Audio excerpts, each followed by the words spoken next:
Live. Yeah. How do I get the link? You do these live streams, Tobes. How do I get the link? Yeah, so you have to come out of it, but it will be there anyway. One sec. Let me get it for you. Yeah. Let me get it for you. 1 sec. Let me change my jumper. I just realized people will see where I work. Low key. Oh shit! Say no more. Anyway, it's fine. Well, I said some Freemason shit, boy. Okay. Are we live here? Yeah, we're No. live. Shit. Are Wait, we not? we're live already. Yeah. I said I was getting you the link, mate. Don't you have to go live to get the link? No, you don't have to go live to get the link, bro. If I end stream now, what happens? Don't end stream because now you're live ready. But I've just sent you the YouTube link in the private chat. Private, yeah. Wait, you're not live, yeah? Yeah. We're live. I don't know why Mariah's decided to go live. Well, I'm trying to find my camera on that. Let me go in the background as well. So, what should I call today's ep? Let's do something. Just put Touchline live with today's date. Obviously, once we've done the podcast. Oh, rest in piss, Semms. The burial.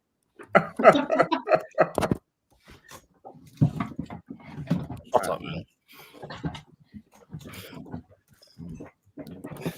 Okay, found my webcam. You man got cooked, fam. Yeah, we'll speak on it. No Arsenal fan, but that's more. Hold on. Well, when are we gonna start the pod? Give me like 2 minutes here. Let me go. Bro, you guys realize we're live already, right? Are we live? We're actually live already. There's one person here. It's okay. Come on, man. Like, Are we recording this live? I didn't realize. Yeah. This is live already, bro. It's fine, to be fair. I guess once you advertise it, it's all good. Yeah. Just for a second, people opportunity. I'll ask people to join on in the spaces stuff. Should we put the link on Discord as well? That's a good shout. Put the link. You can stream live on Discord. I could do it, you know. Yeah, go on then. Actually, no. I'm not using my. Hold on, actually, no. Basically, yeah, my MacBook, yeah. I was speaking to Toes about this before. That if I do like certain things, yeah, boy, it just starts tweaking, cuz. So it just starts tweaking. So I've got this like portable gaming console. That's like a mini PC. So I think I might just use that. For the webcam, because boy, I might put my webcam on my Mac and then I might just die on you. Hold on. So yeah, I've got the YouTube link. Let me put it in the Discord. You ain't got. Are you gonna put the YouTube link out as a tweet as well? Yeah, I'm just waiting for everyone to be ready. I promise you, Toes ain't got shit, bro. What are you talking about? What is this guy? What are you talking about? I said I'm going to pop the YouTube link. Look at you explain yourself. What a bitch. Dickhead. This guy is such a pussy. I swear to God. I swear to God. How did our war even start? I don't even know. Sunday episode. It's just been mortal enemies forever. Hold on. Toes has a certain level of aggression that can't help but just make. Bro, it's all that creatine. Make it I don't adversarial. even take creatine. Yes, you do, bro.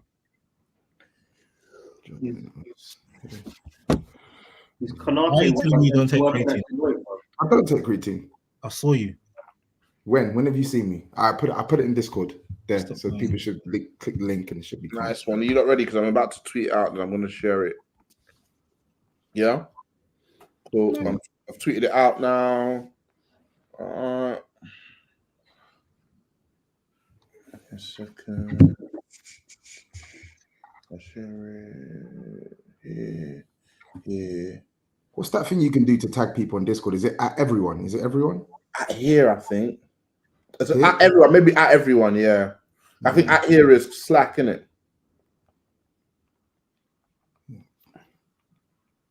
Okay, cool. Right, let's go. You lot ready, yeah? Yeah. Lovely stuff. I'm definitely not ready. Not fair enough. Oh, wait for you, yeah? Just go. Go. Hello and welcome to another episode of Touchline Fracas. We are recording live this week. I'm joined by a diverse and eclectic panel.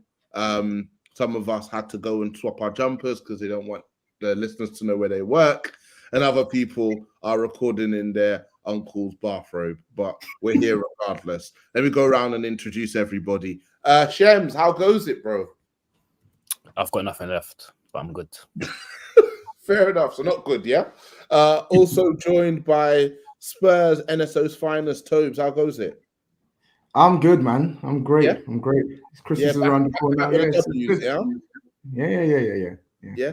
Yeah. Mush also joins us from loveliest house, maybe the loveliest house on the touchline in the Touchline network, up there for sure. How goes it, brother? Firstly, I don't know what I'm competing with. Secondly, if I wasn't on the panel, would this count as diverse? Because what was going on? Interesting angle that you're taking there.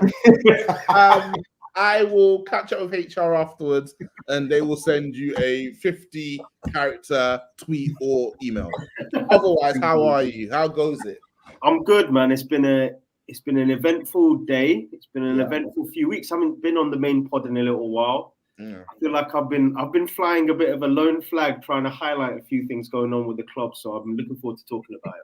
That's good. This is what happens. We come on the main pod, we share it with our friends, our enemies, but we also share it with our listeners, and then we go forward. It's a fantastic way to end 2023. Take those agendas all the way into 2024. And don't worry, I won't forget about them. We're also joined by Muga's finest, Disu. How goes it?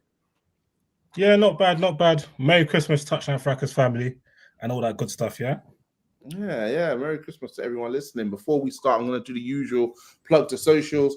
If you're not following on the Twitter, that's bizarre, but give us a follow at Touchline Fracas. We're going to be producing a lot more visual live podcasts, so please give us a follow on the YouTube too. Discord is back. We had a couple of Discord channels in the last few weeks, and we're definitely going to have some during this kind of blurry period post-Christmas in between the New Year, where every day just feels like a Sunday. So definitely ensure that you jump on in that regard.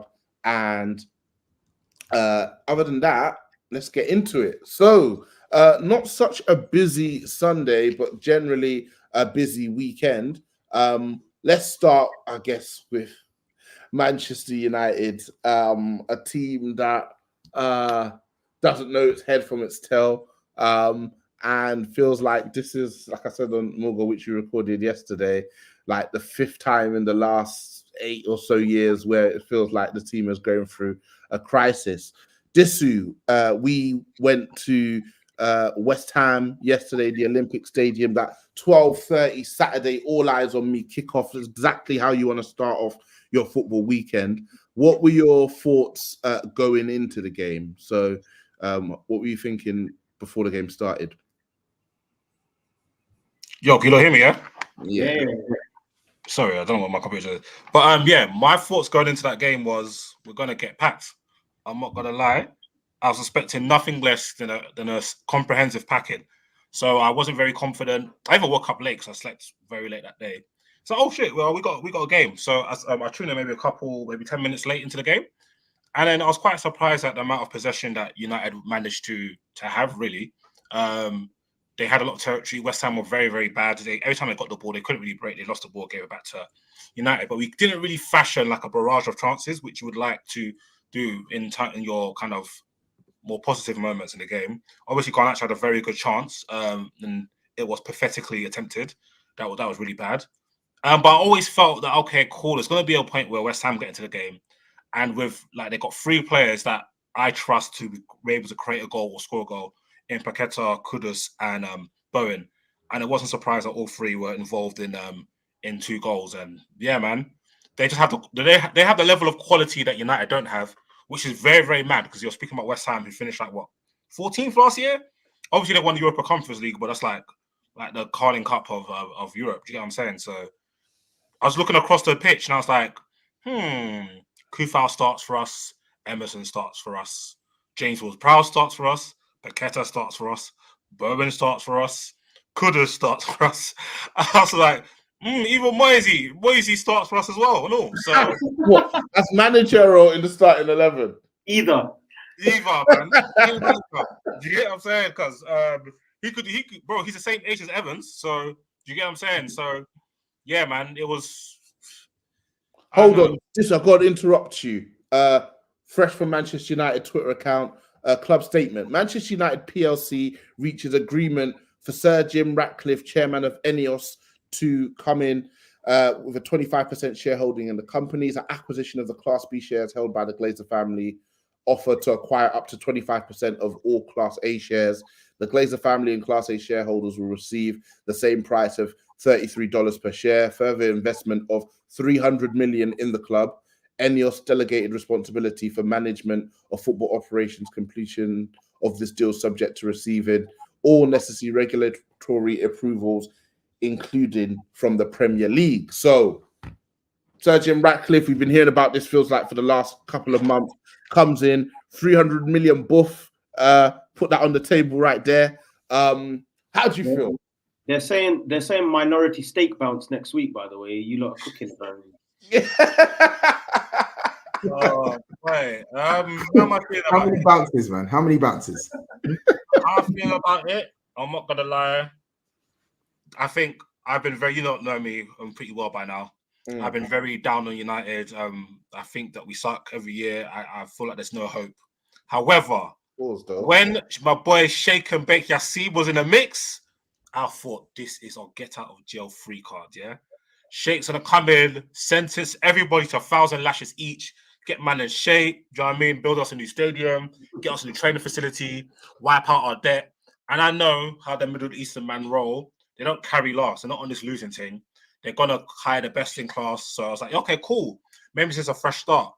Right. But then when that started to wane, and then I saw Sir Jim and his old ass was gonna win, I was like, yeah, my people will never be free, man. My people will actually never be free. So I have no hope. None. There's nothing that Sir Jim has done with. Is it Lille he owns, or was it Nice? It's Nice. Nice. Sorry, Nice. He's nothing he's done with Nice lends me to believe that he's going to be some sick owner. He's bare first. He's always trying to buy clubs, with pennies. Well, obviously relative pennies. Obviously, he's got bare P. So the worst thing about it, is I feel like him coming in is like almost a new start for the club, and that almost means Ten Hag gets like another chance. Does he though? I mean, you spoke about the quality of the squad. We've heard the mention of $300 million to be invested. Invested in what though? I don't know yet. That's what I was about to ask you. So you've kind of highlighted the fact that a team like West Ham across the pitch have enough quality to be fielding more players in the combined 11. How effective would 300 million be, considering all the myriad of things that need to be done at Manchester United? 300 million is plenty of money to change your squad around. Plenty of money. You just don't have to be dumb. Like, you don't see. I see a lot of fans saying that, oh, a sick DM costs 100 million, a sick centre back costs 80. No, they don't. There's been like 3 man bought for those prices. Like, you just have to be smart in what you're doing. Do you get what I'm saying? Spurs literally spent what? How much? Tobes, how much was Van der Ven? £43 million all in. Okay, cool. Oh, wow, you're giving the all-in price. That's indicative of somebody who feels like the transfer has already been successful. That's someone having to include all the add-ons, man. That's what I'm saying. Bro, so what we said, so Van der Ven and Maddison combined is about £80 million. Yeah. That's 2 transformative signings just there. £80 million, top centre-back, top midfielder. £80 million. You don't have to run around slutting for man. And you don't have also bear man are saying, oh, but this guy, they said it's gonna cost 100 million. You don't have to pay for it though. Right. This ain't oil or food. You don't need to do it, fam. You could actually say no. You actually say no. You know what I'm saying? Like consent. Like you have consent, fam. You know what I'm saying? So how are you lot gonna deal with the 1-star hygiene rating in the United kitchen, man? Hey, fam, we'll talk about that on Booger yesterday. They got Patrice Evra. They got Patrice Evra cooking up a nasty meal. We need to go speak to Big Sally, boy. We need to go speak to Big Sally in catering car because she might have to get a boot. I can't believe they let that leak. I can't believe people weren't paid to make the problem go away. Listen, do you know another club's hygiene rating? Because I do. Nobody does. All 5, obviously all 5, but it's just part of. I actually think that Tobes running an operation can get at least a 3-star rating, fam. I know Toby can get a 3-star rating. Protein pancakes. You know what I'm saying? Size killing me, man. Size, well, man, the culture, man. Don't worry about it. Yeah, so you're saying that you feel like 300 million is enough to make the necessary changes to get Manchester United to, I guess, yeah. What do you think they could do with that money? Bearing in mind that he's probably not going to spend 100% of that money just on the playing squad. Yeah, no, I think leaking, operations are a mess. The facilities are a mess. Ronaldo let us know.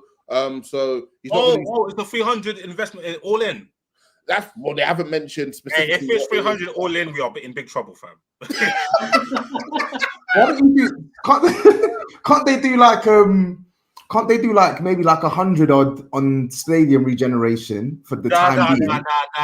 The stadium has to hold that for the time being. We need players, bro. We need players, bro. We need players, fam. Just put a couple plastering jobs here and there. Do you know what I'm saying? Go IKEA, get a couple new chairs. Yeah. Don't worry about the 1-star. Do you know what I'm saying? We just Uber Eats it next time. Next time the men them come through, we just order it from delivery. Arsenal did like a little. They did like a little revamp of their stadium. Arsenal Stadium was built the other day, fam. Yeah, no, I'm saying, listen, just hear me out. What I'm saying is, I feel like the stuff you're asking for, the makeshift adjustments, you can make that without eating into all of that reported 300 million. To your point, 300 million.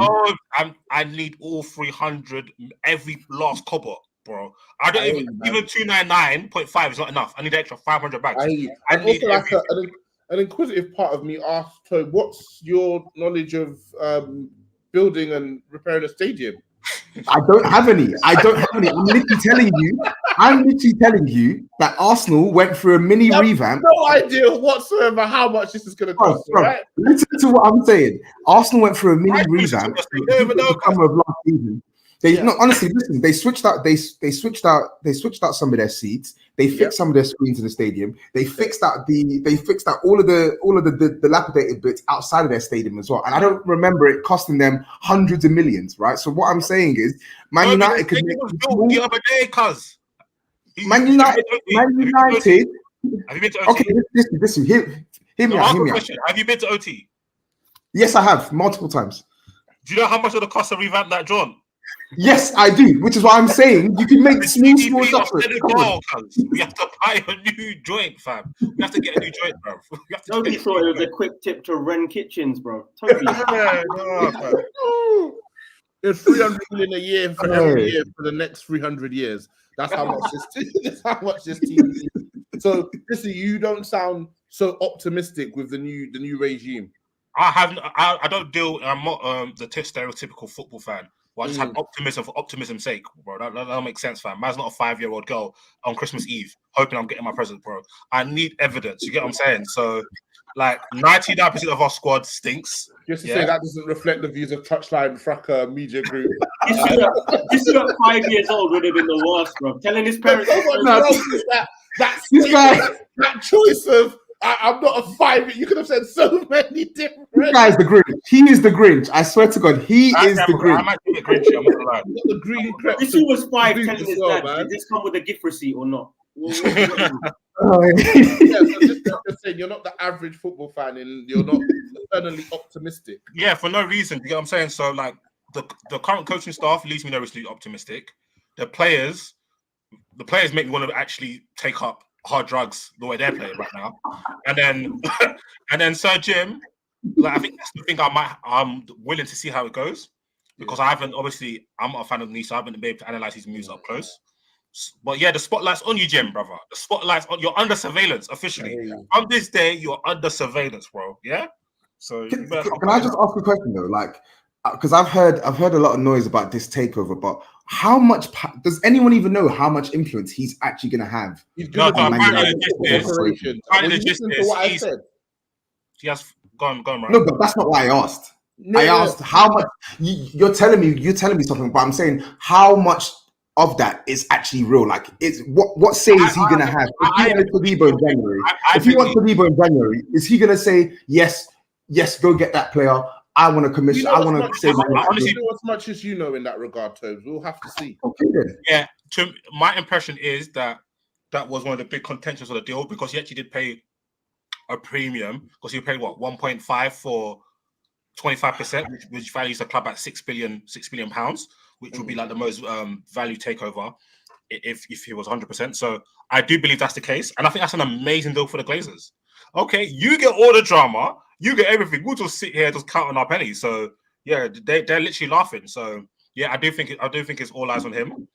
So listen, I'm getting nothing but links Africa for Christmas. Don't kill me. But yeah, I do think it's all on Sir Jim, and I hope he's got the minerals for it. Because don't think because you're OG, you want to dunk on your head the same way. Cause like, bro, the game remains the game. I want to kind of go across to these guys and just get their perspective on Manchester United from the outside looking. I'm going to come across to you, Mush. You're a man who over the years has kind of reveled in Manchester United's failures, and you've kind of taken on a pantomime villain role amongst the Manchester United fans. It's been left for you, Mush. So obviously we played at West Ham yesterday, so you would have seen that performance. But generally, from the outside looking in, how are things looking at Old Trafford to you? Well, do you know what? I actually said this to you a few weeks ago. I said the funniest thing about Man United is that the crisis is a different one every few weeks. Like something fixes itself and then there's something else completely wrong. And it's for me, it's just insane because there's no, and I think the other problem is that a lot of fans, you know, the likes of you guys probably have the patience. The problem is to rebuild properly, you have to fall off and accept that adjustment takes time. But fans also want, not just fans, pundits as well, want to do the whole, this is Manchester United. Anytime Man United lose, nothing's acceptable because this is Man United, right? Yeah. So like, when does that adjustment happen where you let these players grab eighth if you get towards a style of play or something like that? Everything is still failure. Everything is still, you know, with those lofty expectations. So yeah, man, I think at the moment, what's interesting is, yesterday was so weird because I thought out of the attackers, Anthony was actually one of the better players out of the attackers. I mean, that's a very low bar. Yeah. And I thought it was interesting that it was the first game I've really seen him get joy because he's come inside. He gets no joy in the touchline, but I actually thought he moved into central areas and used the ball well. I don't want to, I mean, I will knock him. I don't even want to lie.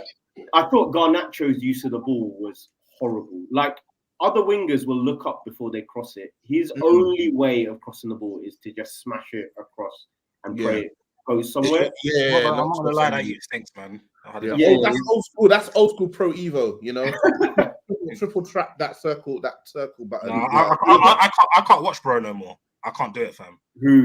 I mean, was Rashford playing any worse than this? Not really. Just Rashford hasn't scored a bicycle kick. That's the only difference. Like, and that's Ten Hag for you. Like, McTominay is in this team because of 2 minutes of football against Brentford. That is why he is now captain of Manchester United. This is the craziest decision making I've ever seen. So I think Mish made a good point there at the beginning about the expectations, because it's like we're still at a point where every game, the post-match analysis is still like it's around this is Manchester United and the standard that United should be performing to, which is valid to an extent, but at the same time, it just feels like it's not adjusting to what the reality is, because the reality is before that game played out yesterday against West Ham, I knew exactly how Manchester United were going to play, and then when it played out, it wasn't a surprise. That's kind of what I expected. So I just think it's wild that like still at this point, the general consensus is always like, oh, like this is Man United, blah, blah, blah. Like I feel like pundits are like need to actually like adjust to what. No, why should they adjust to somebody being severely incompetent? No, because the reality is like it's been a long time since you guys have actually showed any sort of. Well, any sort of what? Like, do you mean like winning titles and stuff? No, I don't necessarily mean win titles. I just mean just stability, like from a style of play point of view, from a coaching point of view. You do know the team.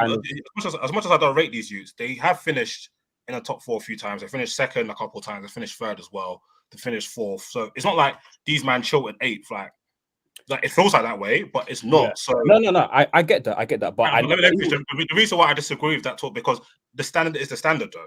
You are a mega club. You're the club that makes the most money in the country. The biggest club. You have a lot of influence. There isn't absolutely. That's like Apple like suddenly becoming like one of the like just mid-pack tech company. That should never happen. And just because it's been happening consistently doesn't mean like they're not a club where that should be the bar. No. I'm not saying that should be the bar, and that's what That's why their man say it though. That's why their man say it. And another thing is that you've seen other clubs that, for example, Villa were like 16th. Emre comes, look at them now. Newcastle, similar position, low in the table. Eddie Howe comes, look where they are now. Yeah. Spurs has come off for like a very, very disappointing. Like it just felt like they just wanted just to give up. They wanted to drag Levy by his tie, and comes in. Look where they are now. Yeah, that's why you have to have standards, because there's a certain level of competency that you should have in the football club. Yeah, and these people know that United have enough resources, and they spend damn near 150 million Mariah every summer. Yeah. If like United have opportunities that other clubs don't, and they're still incompetent. It's not good enough. Despite the fall of Semms. Don't misconstrue what I'm saying. I'm not saying there shouldn't be standards, and I'm not saying that this should be the bar. But what I'm saying is simply saying that this is Manchester United, and like that is the reason why the club should be doing better. I don't know. I just kind of I have issues with that, because for example, you said you finished second a few times and third. But I never really felt in those seasons that you were building anything that was going to be long term. And if you look at from the amount of times you finished outside the top four has vast outweighs the times that you have. Do you know what I'm saying? So I just feel like the reality. Sorry, I think it's probably about even. Yeah, same. Yeah, I think it's about, because typically what we see with most managers is they come in and they have a good first season, but then the second season it falls off. There's a lack of sustainability in regards to kind of like what they build. So they typically first summer the club gets to spend some money, they bring in some players, they manage the team however they manage it, and they get to the next summer, they're kind of like, I need you to go again, I need you to give me another bag. And they're like, we just gave you the bag, guy. I'm not giving you another striker, I just gave you Lukaku. You know, I'm not getting you another centre back, I just gave you Maguire, you know, etc., etc. So I guess for me, I'll probably come across to you, Tobes, off the back of how Ten Hag did last season and the progress he kind of made against expectations. What do you feel has happened to lead Manchester United to be where we are now? I think your buys in the summer were not good enough, first and foremost. I think everyone could see it coming from a mile off, right? And I think that's what gave him a little bit of grace in the way in which he finished towards the end of last season. You won one cup, you were in the final of another cup, you've got Champions League football. So it sort of papered over the fact that Man United were ghastly away from home for the second half of last season's campaign, and the style of play was all over the shop. You knew when Man United travelled away, for anyone beneath 11th last season, they're getting bland, right? Yeah. But you gave him that grace because you said, this isn't a squad that's made in your image. You've got the summer window. You know you need to make upgrades in 1, 2, 3, 4 positions. The summer window for me was a big letdown for Man United because you were signing players that, in my opinion, you did not need, right? And you were signing. So Mason Mount was the prime example. Mason Mount is the living embodiment of a terrible summer window for Man United. Wow, we're throwing out grammar today, yeah. Fair enough, man. It's the truth, though.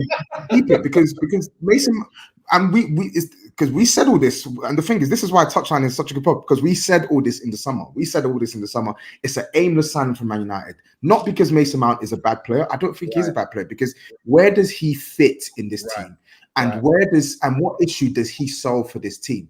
And then when you look in the intricacies of the deal, this guy had a year left on his deal, right?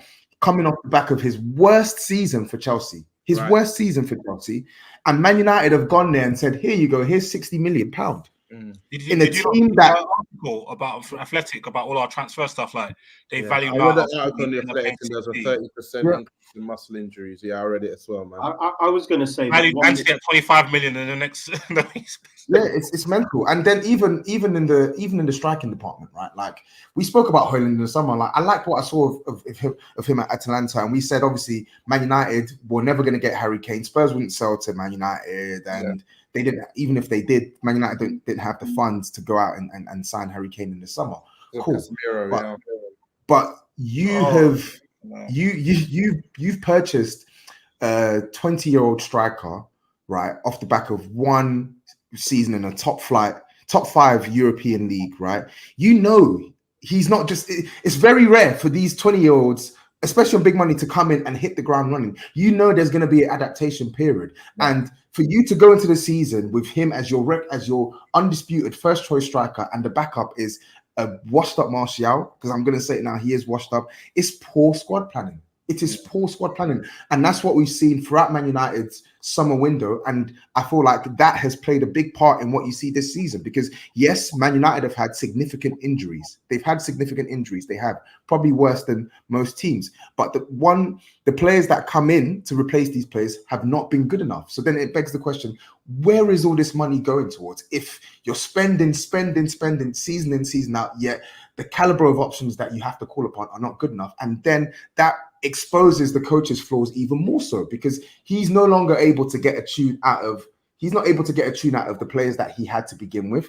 He's not able to get a tune out of the new players he's signed to this team, and he's not able to get Man United playing a consistent style. So to be honest, I didn't expect Man United to be this bad, right? But I'm not shocked that they're facing issues in terms of their style of play and players not gelling, because they didn't do enough in the summer to give me full confidence that this is going to be a team that will push on. I thought you get Champions League maybe again, get Champions League, but I didn't see you being a threat for the title. I didn't see you laying a glove on Arsenal or Man City. Fair enough. I mean, we talk about how poor it's been after 18 games. We're 8th. We've won 9 games, drawn 1, lost 8. We scored 18 goals, conceded 23, and we've got 28 points. So we still owe the Bank of England five goals. We owe the Bank of England 5 goals. So, Chessy, I guess my final question for you is what's next for this team, this manager, this new era? I think Elijah called it the Sir Jim Jam era. What comes next? Okay, so what comes next is pain. All I can see is pain. It's gonna be a terrible season. We're not gonna make top 4. We have absolutely no chance of that. Yeah, top 5. So what next is the 2 windows. What can we get cracking in January and summer, right? And they will really determine how we go forward. Because obviously, I don't think Ten Hag is great, but if there's good enough players, he can kind of get by, and that could propel us with the next manager, or if he somehow recovers like Arteta did. So we really need to have a great window. That we need a striker, we need a winger, we need 5 midfielders, and man up, bro. You need, in my opinion, most teams play 3 in midfield, so you need 6. Yeah, that's fine. Yeah, that makes sense. We only have 1 midfielder. That's good, and that's Maino. Every single one of the rest of you are not good. Yeah, so we need 5. We've been needing 5 since 2016. So we need 5 midfielders. I'll give you 2, boss. If you give me 2 good midfielders in summer 2024, yeah, I'll donate 750 grand to a charity of your choice. Give me 2 good ones. We've signed 2 good ones since I hit secondary school. Since secondary school, we signed 2. Carrick and Pogba. Do you get what I'm saying? So if we sign I'll take that. Yeah.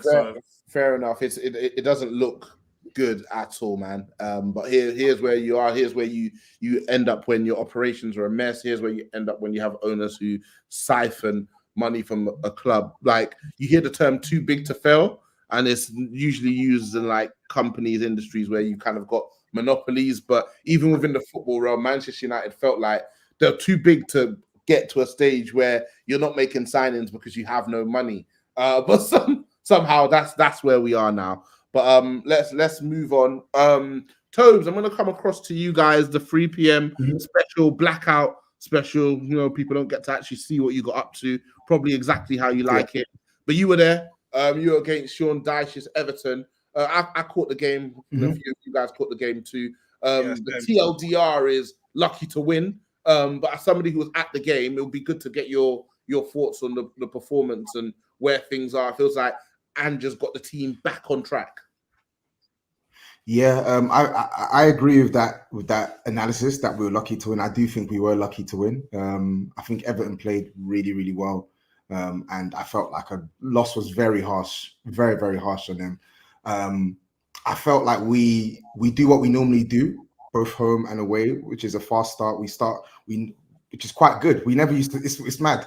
We never used to start games early last season. Now we're starting games really early this season. We went ahead. I was actually quite surprised at the speed in which we went 2-0 up, because I would have expected the Sean Dyche team be tougher to break down, because it was tougher for us to break them down last season, albeit with a much more pragmatic manager than we have now. But we went ahead 2-0 up quickly, and I was thinking, yeah, floodgates are going to open now. Like Kulusevski's cooking, we're cutting through their lines with ease, etc., etc. Son and Richarlison scored. All I was thinking is, yo, let's run the goals up. Brennan Johnson, maybe you can get in. Kulusevski, maybe you can get in.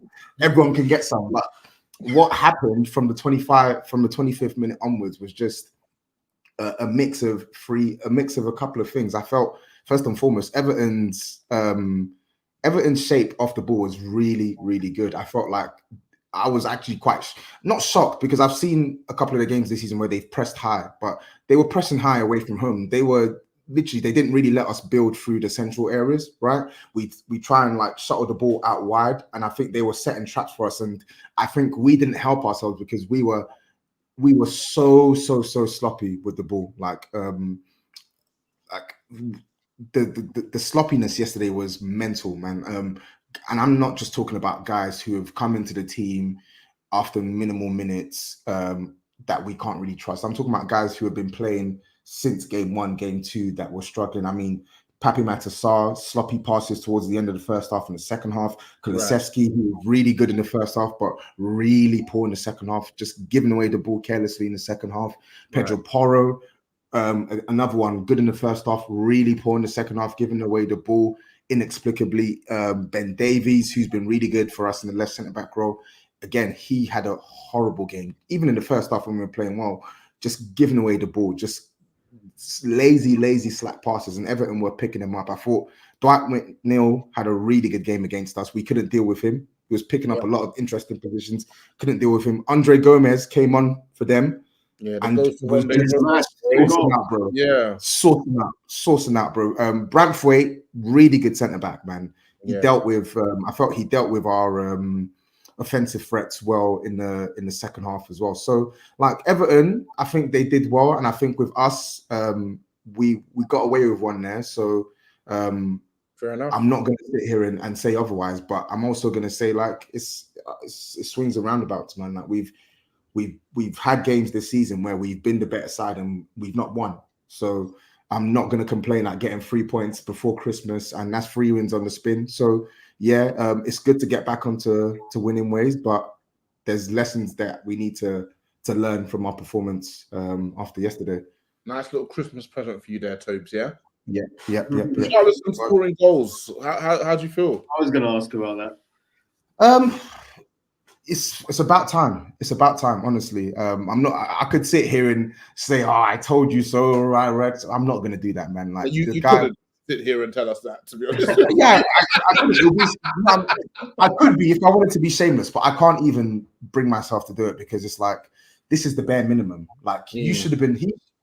If he was banging in the goals now, the way if he was scoring, putting away the chances at the moment now that he should have been at the start of the season, he'd be on like close to double figures. He'd be touching 10 Premier League goals. He's missed so many chances for us this season. Right. West Ham, Luton, Bournemouth, Brentford, Liverpool. There's just so many chances he's missed in a Spurs game for us this season. So I'm not really going to applaud a fish for swimming just yet. Granted, his performances have improved, and I'm happy that he is scoring. I want him to continue the scoring because we're going to need those goals. Son goes off on the Asia Cup in how many games is he out for? Well, I think he'll be out for most, if not all, of January. Because when did they start the Asia Cup in January? Is this a first time thing? No, it's not a first time thing. It's always been like this. Okay. How regular? I can't ever remember. What was the last time Son was off in January? 2019. So we lost him for most of January. Fair enough. His team tend to do pretty well, right? Yeah. Which is annoying. But yeah, so we're going to lose him. So we're going to need Richarlison to continue the goal scoring. But objectively speaking, you lose a few players. Like so, yeah. Yeah, we're gonna lose. We're Oh, going yeah. to lose. We're gonna lose Sarr and Basuma Yeah. and Son.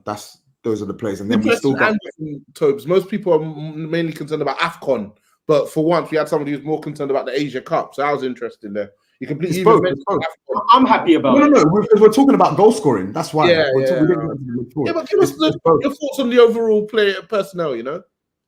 Yeah, no, it's peak for Spurs. It's actually peaks. Yeah. You guys have watched Spurs this season. You see the difference that someone like Papi Matasar makes to our team when he plays in the team versus when he doesn't play. The difference is scary when you look at the players that come in. So basically, gonna have your whole first choice midfield gone. yeah, Madison's not back until mid-January. Bentancur not back until towards the end of January. Van de Ven apparently might be back in training in 2 weeks. So mate, we've been battered, man, squad-wise this season, and it's going to continue. I'll be tuning in. Oliver Skipball, yeah?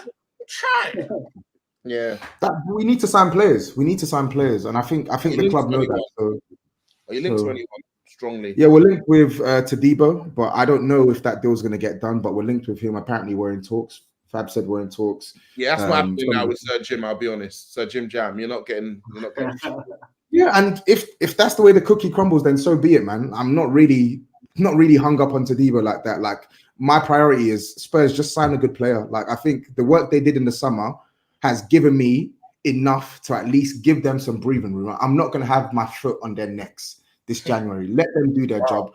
Unless your name is Daniel Levy and your name is Leo and you're getting on my back about Daniel Levy, then I'm going to talk. But the recruitment team, I'm going to let them do their jobs in January. They said that they're looking for a centre-back. They said they're looking for an attacker. So let me see them do their job in January. Try and get players in quick, and hopefully they tick the boxes. So no credit to Levy for bringing in Ange. No credit to Levy for the current operation. Hey, brother, listen. I ain't gonna applaud a fish for swimming. Yeah, I ain't gonna applaud a fish for swimming. But I wouldn't. Let me play devil's advocate here. I wouldn't call it applauding a fish for swimming, because we look up and down the league and we look for all the years we've been following football, and several organizations and enterprises, big, small, medium, are inadequately run. So no matter how you feel about Levy, the man, you have to say that his tenure at Spurs has been an overwhelming success, no?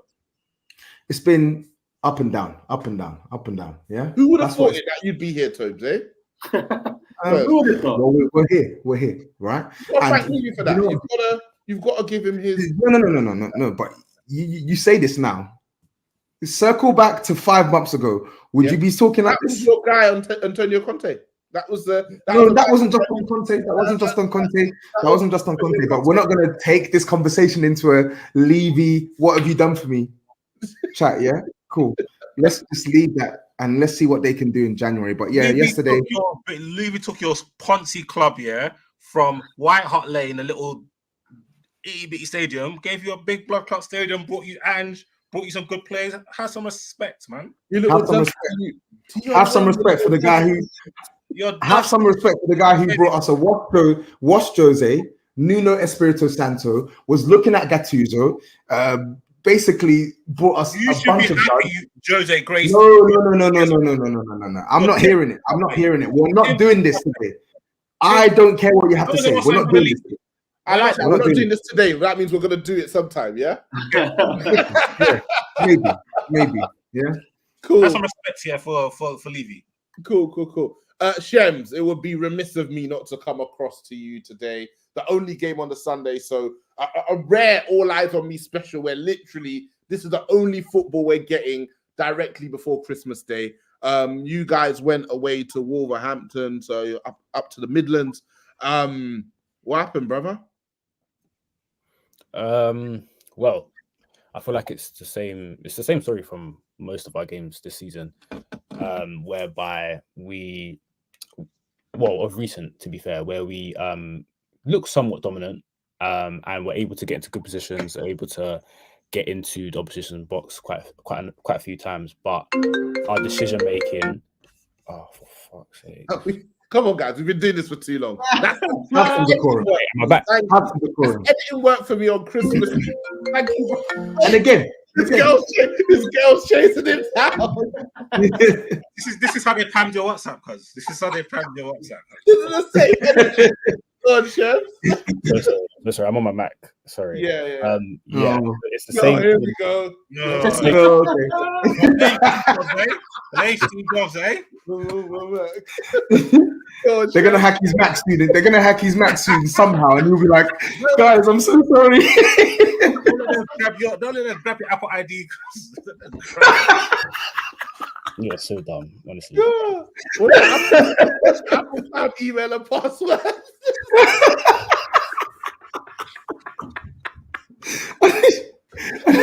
I need to organize a prayer meeting. What's your Apple ID? For those who listen and don't know, our beloved Shem somehow got hacked on WhatsApp.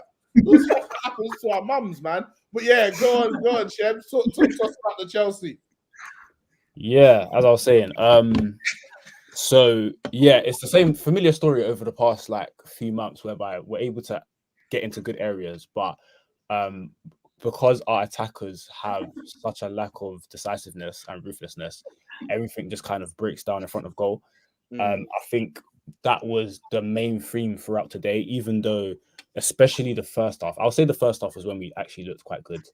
We looked somewhat dominant in terms of we were pressing high and winning the ball off Wolves, and quite a few times actually, and putting them under pressure, which is something I haven't actually seen too many times from us this season, but it was quite apparent today. And we moved the ball okay. We got into areas pretty quickly. It wasn't too slow. It wasn't too passive. So it looked like if we could actually be decisive and actually make the right decision, there's a few goals here for us because we were getting in. And Wolves didn't look all the way comfortable, especially in deeper areas. So yeah, I thought the first half was okay in terms of from a performance point of view. I think Sterling missed a criminal chance where he should square it really. Square it or score. But with really Sterling, cool. like I kind of go into every game thinking he's going to do something that's going to drive him up the wall. Generally, so I'm just kind of numb to it. But then I think the second half was infuriating. Wait, Shems, what about the Jackson chance where he doesn't control it, man? Sterling Jackson as well.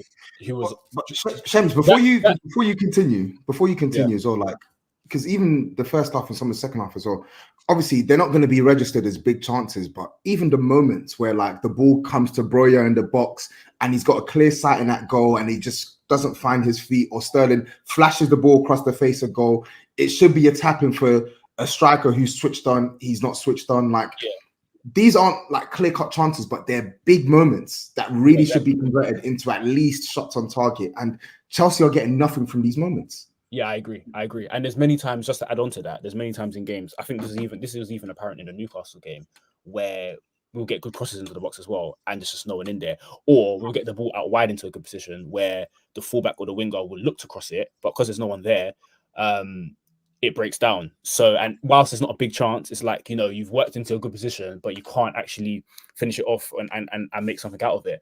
But yeah, I was going to say, I think the second half was a shambles, if I'm honest with you. I think for all our good possession play in the first half, the second half, we allowed mistakes, complacency and indiscipline to creep into our game. And it's a theme this season. I feel like, I don't know whether it's because the group of players are so young and immature, but it just seems to be a theme whereby the discipline, especially just making really, really silly fouls and then picking up bookings. Jackson has got 8 bookings for a striker, which is outrageous. Sterling and Palmer are going to be suspended for the next game. So it's a recurring thing. Wow. And then the mistakes as well. The Sassy, Silva dwelling on the ball too long, just Badia Shaw coming on making mistakes, just so many catalogue of errors. Gusto was awful in the second half, just then giving away the ball. Like, what? And then on top of that, like, our structure really does worry me. Like, Poch doesn't fill me with any confidence that he can actually make good decisions to turn the game around. He done it once against Sheffield United a couple of weeks ago, when he switched Sterling and Palmer in the second half, and then we ended up scoring 2 goals. But other than that, he doesn't fill me with much confidence when we go behind, that he's going to be able to make a tactical tweak to turn it around. And I think the biggest problem with Chelsea is that we're not that difficult to beat. And for us to win a game, we have to keep a clean sheet, essentially, because we can't score. This is damning. So I guess one of the plethora of questions I could potentially have for you here, Shems, is what happens next? Because obviously we spoke about the injuries. you're starting to get players back, and Kunku grabbed a goal, which obviously indicates that kind of fox in the box nature that he has. Madueke came from Mordor. Like, I didn't expect to see him anytime soon, and he's back on the pitch stinking it up. Like, what actually is going to happen to you guys next? Because this would, if you were to decide to go down the route of getting rid of Poch potentially, this is what, your third manager in a year or so. So, what are you expecting across this period and for Chelsea in the short term? I actually thought Madueke was actually decent, but what am I expecting over the short term? I don't expect us to. I've not seen anything to suggest that we are going to go on an upward, that we are on an upward trajectory. Essentially, I think, yeah, that's literally what I can say. Right now, we're trending downwards, to be honest, and that's just how it feels. There's nothing that the coach is doing that suggests that things are going to get better, because he's still making decisions that baffle me, such as such as only playing with one fullback and persisting with one fullback throughout the game. So when he brought on Maatsen today, he took off Gusto. He only just wants to play with one fullback. I don't get it. The attack again doesn't seem to be gelling and improving with games. So in terms of the decision making and actual clinical nature of the guys, that doesn't seem to be getting any better. Relationships don't seem to be getting any better. Whilst we do see bits of decent link-up play in our matches, I believe, mainly through Palmer, I still don't think they are cohesive enough to hurt teams on a weekly basis. So yeah, there's nothing that's getting better for me to suggest that the team is gonna rise up the table. So I fully expect us to remain between 8th and 10th. Wow.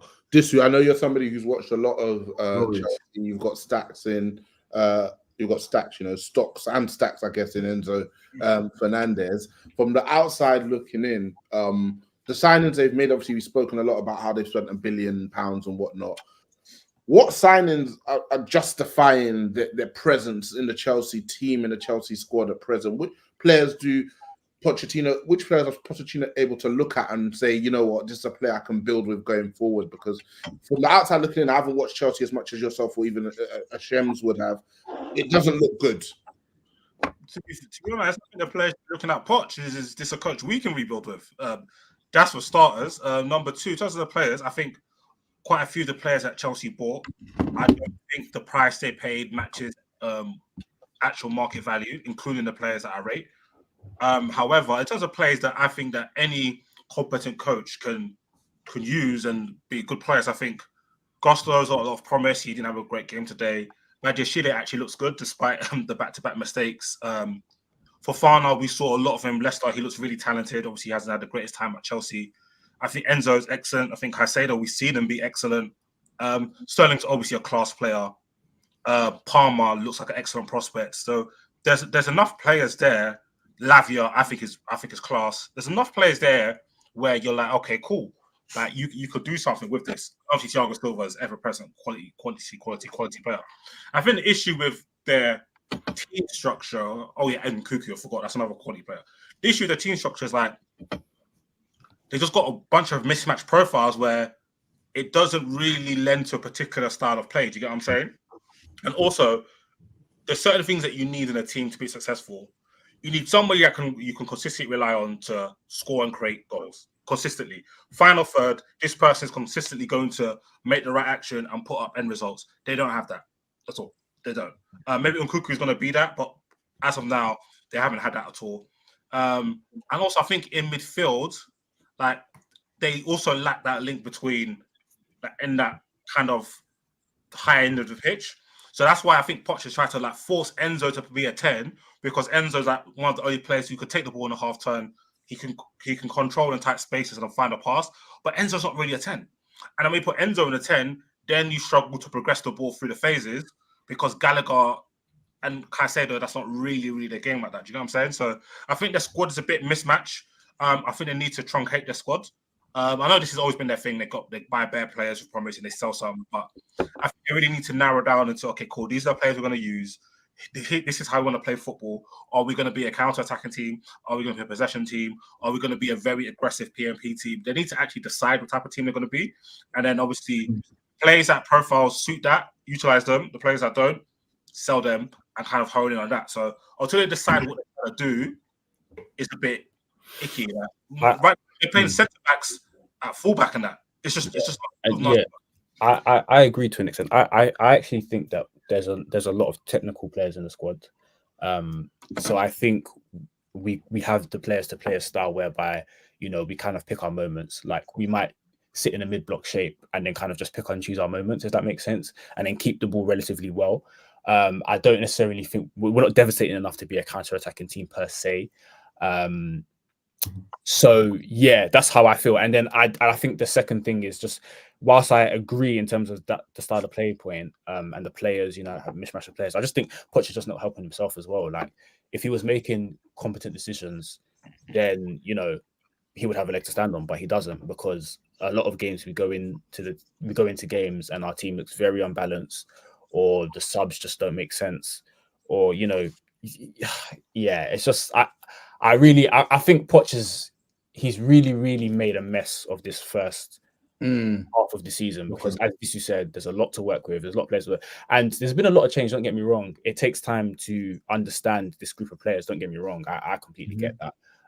Which is why I would love the board to stop signing every young player under the sun. But that's a different conversation. But at the same time, he's not made full use of what he's had. Yeah. Like at this point, we all know who you kind of rate and who you want to use in the short term, and we kind of have an idea of who you don't. So just make decisions that make sense. Like just play two fullbacks. And just get. I wish a journalist would just simply ask him why he does that. And like if he was doing that, if he was making good, like decent decisions from a starting point of view, then okay, cool. I can be like, you know what, we're failing in the final third, because I think our build-up play is fine. To be honest, I don't think our build-up play is that bad. I've seen us build up worse. No, I think you're one of the better build-up teams in the league. It's just I think in both boxes you leave. I was just about to say, for everything I've said about the attack, I also don't feel like we're particularly solid anymore, because, and even the Colwell thing at left back, that doesn't, you would think that having the extra defender day, you would be a bit more solid. Maybe he would invert, or maybe he would be an extra centre back, but he's not actually that. He's just literally a centre back playing at left back. He's not actually doing anything that helps the defensive phase in terms of maybe being an extra body there, or do you know what I'm saying? Or maybe we revert to a 3 in possession. None of that happens. He's just there playing left back, which again I don't get. So we've last season, for all our struggles in front of goal, we were actually pretty okay defensively, but that's gone out the window, and I think that's down to the lack of structure that Poch has put in place, particularly when we're defending and off the ball. So yeah, so it's only the big games where I felt like tactically he's got a good structure in place. Other than that, we've looked woeful. Yeah. You are who you are, I guess. I don't even want to ask you what comes next. You've already told us 8th to 10th. So I'm going to come to you, Mush. The big game yesterday, Anfield, Arsenal, 2 sets of teams, 2 fan bases that are at the top of my most detested list. So it was one of those games where I wanted you both to lose. Talk to me. There's been a lot of narratives, a lot of discussions about, defenders being able to hold back a line of 4 Liverpool attackers, and was that handball a handball, and this player that. So it'd be great to hear from your perspective how you thought the game went, and what the second half of the season potentially looks like for your team. Yeah, man. I guess the first thing is, like you said, is one thing, United fans hate their team more than any other fan base actually hate their actual rivals. So it's one of those where this is 2 fan bases that are feeling themselves confident, high up in the table. So I feel like there was a lot to lose. Obviously, a lot of the Arsenal fans I interact with, I have plenty to say. So I was praying that we stepped up. And I guess it was a week before that of 2 different games, right? We had the United game where Liverpool are forcing the ball, really bad look on how things are going at the club. And then you have the West Ham game midweek, which is a perfect way to kind of just remind yourself the quality that you do have. So I actually think that game came at the perfect time. I guess the game itself, firstly, I think Klopp did the right thing of talking about the crowd, waking them up a bit because it felt like a big game, and he kind of, I think everyone who watched it had that feeling of there was a lot at stake. All the players looked sharp. When I look at the goal itself, the first goal, Gabriel's goal, sometimes goals are hard to analyze, man, in terms of the header was quality. The one thing I will say is he's amazing, but Alisson kind of half came out without really deciding on what he was going to do. And I don't think that was a good look on his part. Although when I look at where the header was placed, even if he was on his line, that might still have gone in. But even then, you should, deal better with it. Arsenal probably then settled a bit better, but I felt the one thing that Liverpool did was, rather than looking like a dangerous team, we looked like a composed team that had a plan of how we were going to score. The route of going from Trent into Salah was one that, we overcomplicate football with tactics sometimes. Sometimes when you've got the better of a fullback and your winger's on form, just keep giving him the ball and something's going to happen. And I thought Trent's quality on the ball, absolutely amazing. His passing to get that ball to Salah was amazing. And that's how the goal came about. Like, just literally a raked quarterback pass from out back, isolated Zinchenko. I thought Zinchenko's attempt was pathetic because he just had no plan on where he wanted to take Salah at all. I think it's also a bad look on Arsenal that no one was helping Zinchenko. It was very much no one shuttled across to, double up. The finish was incredible. It was just so well hit. Admittedly, I don't think Salah was having the greatest of games, to be honest. The number of times he dribbled in the middle of the pitch where he overran it, made a bad choice. That was just the theme of it. But after that, I thought that the halftime happened. I know that there's plenty of little things we probably want to discuss. The handball was obviously a big thing. Now, I personally think it was a handball, but the reason why I've probably spoken about it least is that Liverpool scored 5 minutes after. So, it was fine. The story of the game wasn't defined by a handball that happened 20 minutes in. And who's to say if that penalty happened? Liverpool got a penalty against Arsenal last season. Salah missed the pen. So there's no guarantee that people like to count big moments as goals, but they never realize that a goal changes the whole story of a game. So I don't like doing that analogy at all. The point was, luckily we scored early enough for that to happen. And then, man, from about 45 minutes to minute 60, that was peak Liverpool gegenpressing, man. That was just Arsenal could not breathe. I think it's a bit arrogant sometimes of thinking you're going to play out of it. Sometimes if something's not working, just go back to front. I'm not saying go long, but maybe clip it over or something. Arsenal seem to just keep playing short and wanting to invite that pressure. But what I will say, and I'm happy to talk about it because I've got to own this L, was that all of that good pressing, every time Dominic Szoboszlai received the ball in that second half, honestly, whoever took Diaz's dad, they found their next culprit, man, because I don't want to see that guy again. Honestly, it was... I'm glad you got to this topic. They need to have a couple of man's dads steal, a couple of man's dads for Hey, do you know what? That would actually be a peak way to target poor performances. Who's getting grabbed? We love mummy, but whose dad's getting grabbed this week? That man whose dads are annoying. That could be man. He's talking there. Oh my days, man. Can I just jump in here? I think Liverpool played really well, especially after what they served up against Manchester United last week. I was going into the game thinking that Arsenal would win quite comfortably, to be honest with you, and that's how. And obviously they started fast, but I think Liverpool really took over after the first 10 minutes. I think they looked back to peak Liverpool in terms of being able to put Arsenal under sustained pressure for long periods of time, and obviously, like you mentioned, the pressing as well, getting Arsenal players caught deep in their areas. I think Liverpool look good. The only concern, I don't know if you'd agree with this, Mush, it'd be interesting to see what you think and what other Liverpool fans think. I just feel that the team, whilst the team your midfield gave Arsenal's midfield a run around, in my opinion, even though I thought Declan Rice played quite well. But generally, I think you won the midfield battle quite well. But when I look across the team, and especially the 11 that was out yesterday, I feel there's a lack of creativity when players have the ball possession. So apart from Trent, obviously, whose passing is phenomenal, I just don't see anyone else who can kind of have that creative mantle when Harvey Elliott's not in the team. So obviously when he comes off the bench, he does really well. I think Salah creates chances more so from his dribbling and his ability to disrupt the opposition. But other than Trent Alexander-Arnold, I just feel like everyone else with possession, I don't see anyone else who's quite as inventive throughout the team. I feel like it could be a problem. I don't know what you think. But Curtis Jones is a good player, a good technical player. And I think he had a pretty good game yesterday. But again, I don't really see it in him. I think Szoboszlai can be quite hellish sometimes. So yeah, that was kind of my takeaway from the game yesterday. If Trent wasn't on the pitch, who was really going to make things happen? And it's interesting because it seems like Trent has really been given that freedom.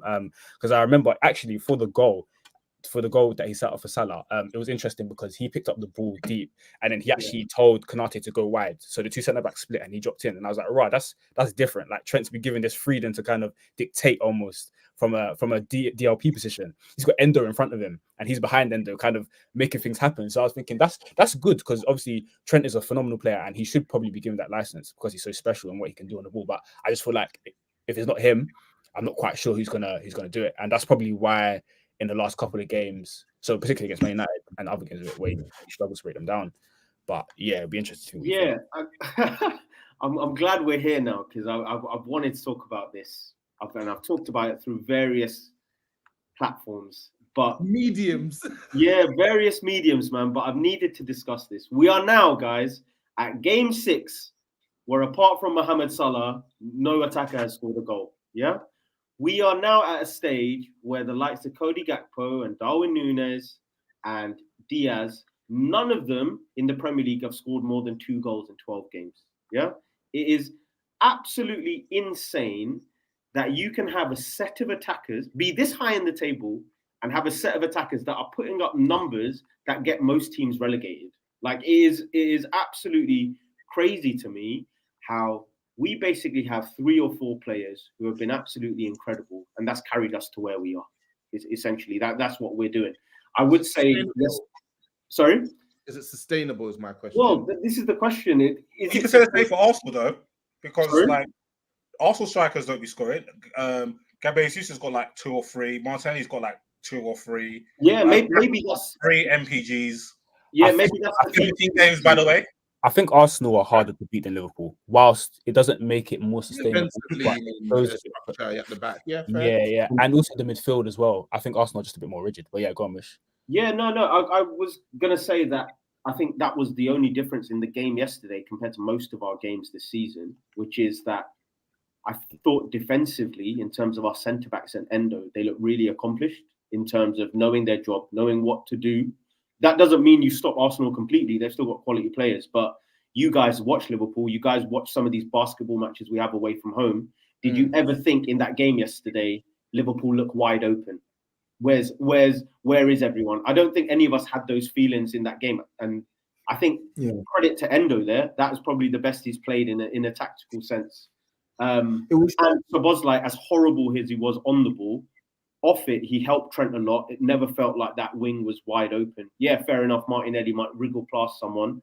And then Konate had his top 2 or 3 games he's ever had for Liverpool yesterday. I thought it was absolutely incredible. So it just combined for us looking quite solid. The question is, if we maintain that, I think we concede very few goals throughout the season. But it's just about, can the Endos and Konates replicate what Trent and Van Dijk and stuff are doing?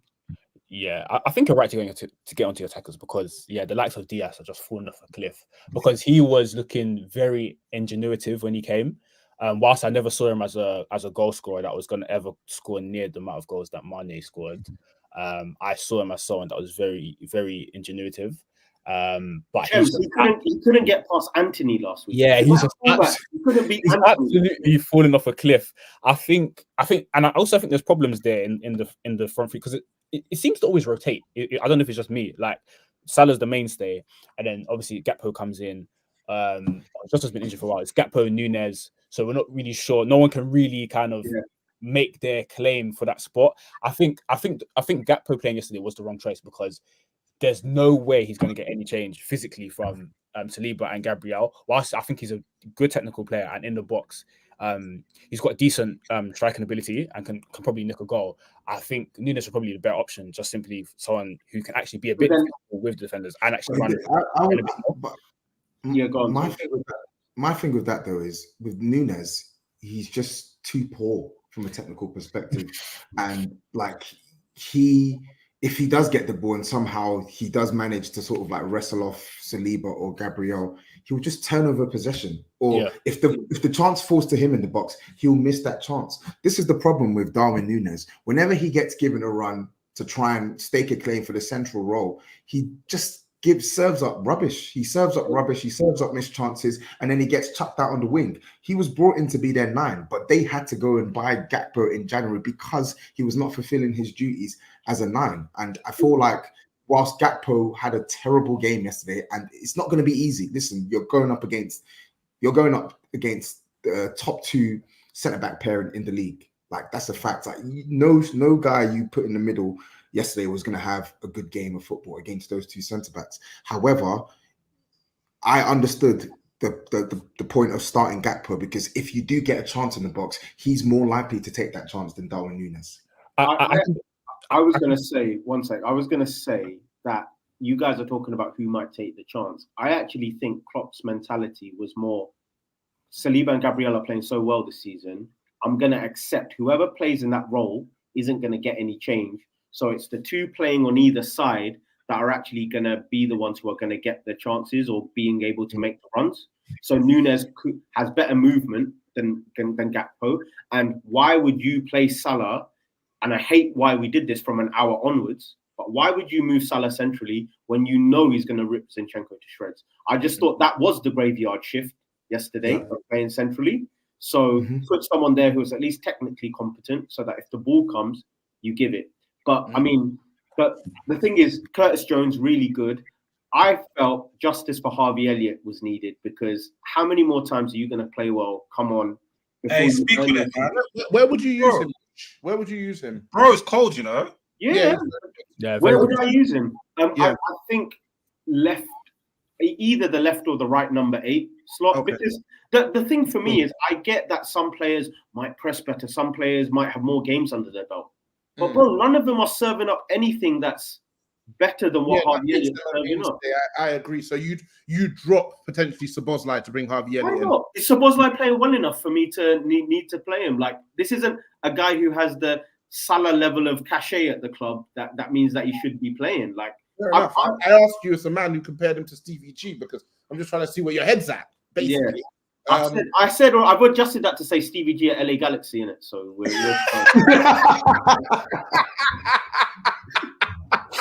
so statement stands. So obviously you kind of mentioned the profligate attack.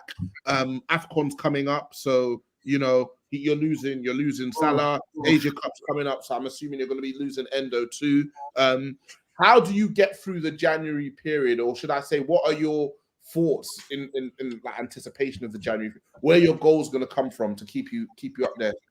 Honestly, apart from Jota coming back, right, who has some form of respectable like trust I have in his return. Nothing prolific, but something. The others playing well is based on nothing. Like, it cannot be based on anything. These are guys that have not scored since like October, bro. We're celebrating Christmas tomorrow. Like, it cannot. We're not celebrating Christmas. I'm me and Mo Salah. I don't know if anyone else is, right? It's actually crazy, because there was a period a month ago, so where we were talking about how dangerous Liverpool's attack is, and they have so many goal scorers. We were fooled. It was an illusion. It has to be an illusion, not because I know it sounds like I'm the Liverpool hater here, but it's not that. It's just like, is there any other attacker in the league who scored 1 in 12? I don't know. Let's say Jordan Archer at flipping Sheffield United, that you put up in the rankings that we do with these Liverpool attackers. No, I think Cameron Archer's got like 3 and 9 or something. Yeah, he's doing his job. He's securing himself a Premier League. Yeah, he's securing himself a Premier League. So tell me now, when Mohamed Salah isn't there, what I can base my hopes on. I need to hope they are not playing anything like they do. There's nothing based on evidence. I actually need them to find something to refute the evidence. Like that is literally it. There's a Hey, theory. Trent will have to cross like he's never crossed before, you know. There's a theory. Literally. 500 crosses and hopefully man convert 2 or 3, cuz. There's I a theory did think that as well, though. Go on, sorry. There's a theory that Bill Simmons coined in basketball called the Ewing theory, and basically it's based on like in the 90s, the New York Knicks were very heavily reliant on Patrick Ewing, who was like their star center and whatnot. And then he got injured, and they went on a really good run, and they got really far in the playoffs, like further than they, I think, gone with him by like 1 or 2 seasons. And the theory was basically when a team is so reliant on a star player, what it means with other players is that they play smaller than themselves because they have no responsibility. Everything goes through that star player. So I guess with that in mind, Mush, when you look at the players who will be left when Salah goes to the AFCON, who do you think potentially could rise from the ashes? Yeah, I think even though it's annoying me that I'm going to say it, but I think Darwin will be the one to do it. And I'll tell you why. It's because you know how I think the problem with Darwin at the moment is that he plays for a team that often creates 6 or 7 chances for him alone. That's that he feels no consequence for missing the first chance. And I think what needs to happen is Salah not to be there, for Klopp to grab them all in a headlock and be like, yo, the guy who bails you guys out all the time is not here. So just know that there are consequences for if you guys miss. I mean, there are consequences now as well, right? Even when you miss the 6 or 7, it's probably dropped you some points, which would have you. But are the consequences there if you know that you've gone 11 Premier League games without a goal, or 11 games, without a goal, and you still start most games? I don't think there's consequences there. Now you're directly affecting the outcome of a team. Yeah. I think that's important. I think that's so important because, I think the defense will fix itself. Left back, I think Joe Gomez will come in and do well anyway, to be honest. So I'm not too worried about that, even though Tsimikas has picked up a bit of form. Right. It all comes to one thing, man. We've got 11 players on the pitch, but 2 of them don't count because they don't do anything. So I need players who, I need it to feel like 11 rather than 9. That's step up from the ashes. Like I look at the top of the table now. Arsenal top, they've got 40 points after 18 games. You guys are second. You've got 39 points after 18 games. Like, assuming you were both to win your next games, that would be tracking for about mid-80s to win the title, which would be the lowest since I think City won it pretty comfortably when we came. Did you see the comments, by the way, from Klopp after the game? He worded it really quite carefully. He said that how many points we have is great for this team. So I feel like he doesn't think this team you have enough. Is as ready. It's like it's amazing we're here, and obviously we want to still be here. But he thinks that we've kind of all forgotten that the average age of the midfield is 22. You know what I mean, and things like that. And it's just and the attack. There's no goals, right? So remember, you came up like, what would you do for Firmino's numbers in this team? Who thought we would have said that sentence? Right. Back in the day, Firmino was a guy we looked at and we like 1 in 3 is not good enough. Yeah. Salah and Mane are carrying. What would you do for Mane's clutchness and decisiveness and that ability to unlock a team? And those days when Salah's not 100% on his game, he's decisive. And the days when they're both on it, teams are getting blasted, right? So you're now stuck with a lot of investment in an attacking line and no clear real successor to Salah there, and no player that you can even look at and say, you know what, you can chip in. You can chip in for sure. Well, I think the only thing here is that weirdly, if you think we are here without 3 attackers scoring any kind of goals, if we get them into any kind of normal human form, we have the biggest upside. Normal human form, I love that. Honestly, I'm not even flexing. I'm saying if a guy can just give me 1 in 3 or something like that, suddenly we're like tripling the number of goals we score. It's mad that we're here. It's interesting, but then when do we come to the conclusion that this is who they are? Like just we mentioned earlier about that not having this like optimism, this hopeless optimism, just because the nature of a fan is to see the bright side. When do you look and say like they're just not it? I think I'm already there. I already think this is who they are. But I refuse to accept that a guy is earning money for not scoring goals for 2 to 3 months. Like You're seeing it, brother, and I'm seeing it at my club. But Mariah, happening. surely the Almighty cannot make that 6 months. Surely, It's happening. surely. It's happening, mate. It's happening. The thing is, they're playing. The thing is, with these guys, I'm still not sure. Like, the only one I'm sort of convinced on that is like maybe there isn't that much upside. Well, I wouldn't even say I'm convinced. The only one I'm sort of beginning to realize maybe there might not be this upside on is Nunes. I genuinely believe that you could get more from Diaz. I believe you can get some goals. I mean, I hope you guys believe because we discussed it at nauseum, you know. Wait. I'm like, I think Diaz, you get the least. Diaz, you've got more hope you got more hope in Gakpo than Nunes. yeah, I do. in terms of scoring. In terms of scoring, yeah, I do. Gakpo, In the box, He's a better goal scorer than him. What do you mean? Gakpo in the box. Gakpo in the box. Gakpo is a better finisher than He's not in the box, bro. He's not in the box. Well, this is what I wanted to. This is what I'm saying, right? You think this is what I'm saying? Gakpo stinks, cuz. This is what I'm saying, brother. Earlier, Mush, because I wasn't sure whether it's Klopp or whether it's Gakpo himself in terms of what he's actually instructed to do. He lacks testosterone, bro. Because I'm telling you now. Yo, you need to chill. You need to chill. You need to do yourself out of your battery pack. No, but my thing is, like, if you're playing him against Gabriel and Saliba, surely the instruction would be to like play off of them more so than to play like up against them. Do you know what I'm saying? And maybe try and beat If you play off of them, you're playing on Why am I blaming Order, we're all talking over each other. Why is man blaming Klopp for Gakpo being crap? Fam? I don't understand. No, to be fair, I actually wasn't blaming Klopp. I was just saying like I wasn't sure what he was instructed to do yesterday. But I actually don't. I think Gakpo in the box is way more accomplished than Nunes. I could actually score a couple goals. Yeah, but so are you. I mean, what does that mean? I don't understand. And Nunes everybody is. Nunes. Oh, fair enough. Yeah. No.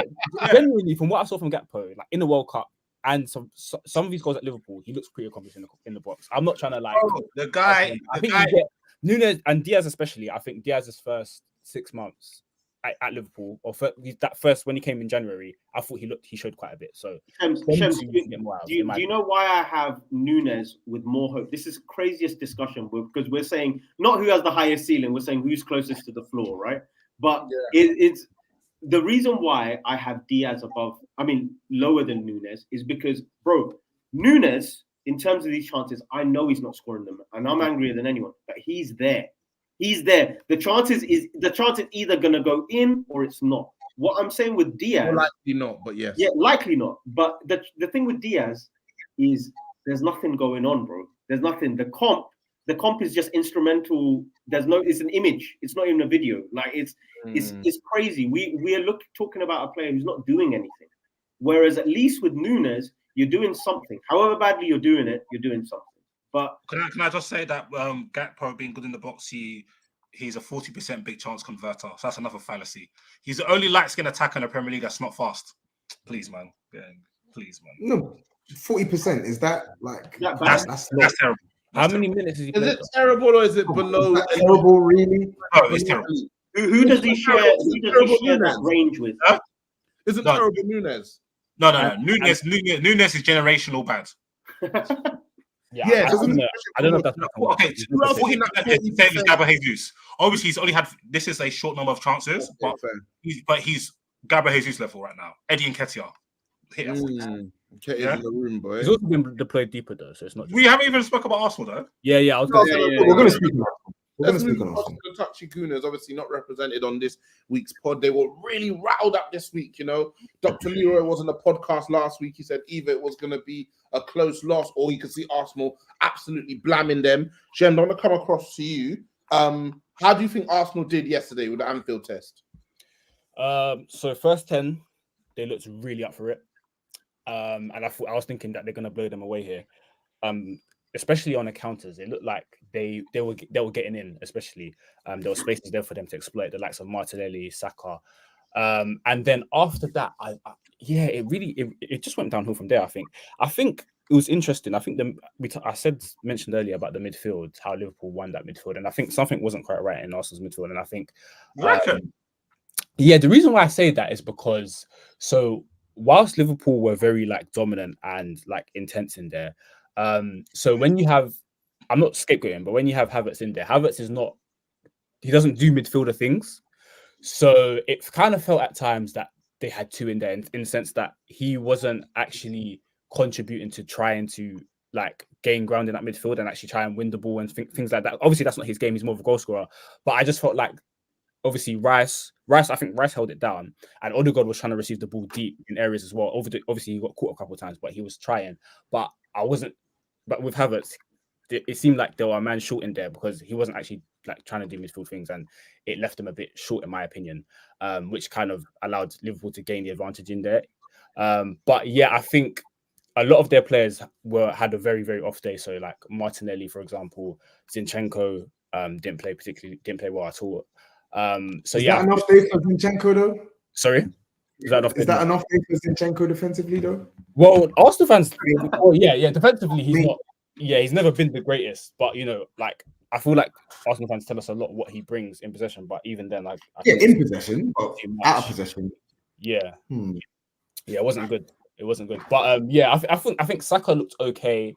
Rice held it down, and obviously their centre backs were very solid. But generally, I think Arsenal as a team were just off it yesterday. I think they struggled to cope with Liverpool's intensity, and their press as well. It was I disagree, Semms. Yeah, I'm not gonna lie. I don't think they struggled with Liverpool's press. I think you could probably say that for. It was a 15 minute period. In the second half. 15-minute period where Liverpool had them in Alcatraz for sure. By the way, it's nasty that Arsenal fans are claiming it was 8 minutes. It was not 8 minutes. It wasn't. It was a significant period of time, and Semms is right. That period, like literally, there was like 4 ways of possession were back to back. They just got pressed off the ball from Endo, from Jones. Like that was really good for Liverpool, and I think Liverpool did wriggle control back off Arsenal after the start. So I do agree with Semms, but I thought that Arsenal actually managed a lot of this stuff really well because they didn't really concede many chances, and some of that is probably due to like Liverpool's just poor play. Salah, obviously a brilliant goal, but Salah was low-key playing against them. I'm not gonna lie. Salah was playing against them. He messed up so many transition attacks. Yeah, and in terms of midfield battle, I think Curtis Jones and Endo, I thought they were very, very impressive. Maybe not very impressive, but they were the better midfielders in the first half. But I think in the second half, I think Odegaard and Declan Rice rose it. I think Odegaard was getting on the ball, turning, and you saw him playing in Saka and the other guys. I saw Declan Rice just like taking the ball, driving forwards, like he was actually looking to receive the ball, shimmying out a bit of pressure and playing passes out wide. So I actually think that those two players really got to the game. And that's why the last 15, 20 minutes, and I think that probably goes along with Klopp's subs, like I think Arsenal had the better of the game and got to a point where I think Arsenal even played the better football. Like when it got down to the football, I think Arsenal played a better football. Obviously, I think Trent was brilliant. But I think that was the only way I see something happening for Liverpool was either via Trent or via mistake. None of the other boys were shit cracking. Gravenberch came on like a secret agent, just giving the ball away every single time. I think Martinelli got to a point where he was scared of Konate because after the 4th duel, he's like, "Do you know what? You're gonna have it, big bro." Like he went on it. I thought Saka when he actually got the ball in the final third, he did look dangerous. But anytime he got it back to goal, Liverpool I thought contained him very well. But yeah, I thought Arsenal managed the game pretty well. Remember, it's away from home. The onus is on Liverpool. Liverpool didn't really create that many chances. And I think in terms of like territory and flow of the game, I think Arsenal probably had a better of it. And I think it was definitely value for the draw. I think the result as well. You know what I'm saying? I disagree a little bit. I think you're right. And also the pitch really shagged Arsenal.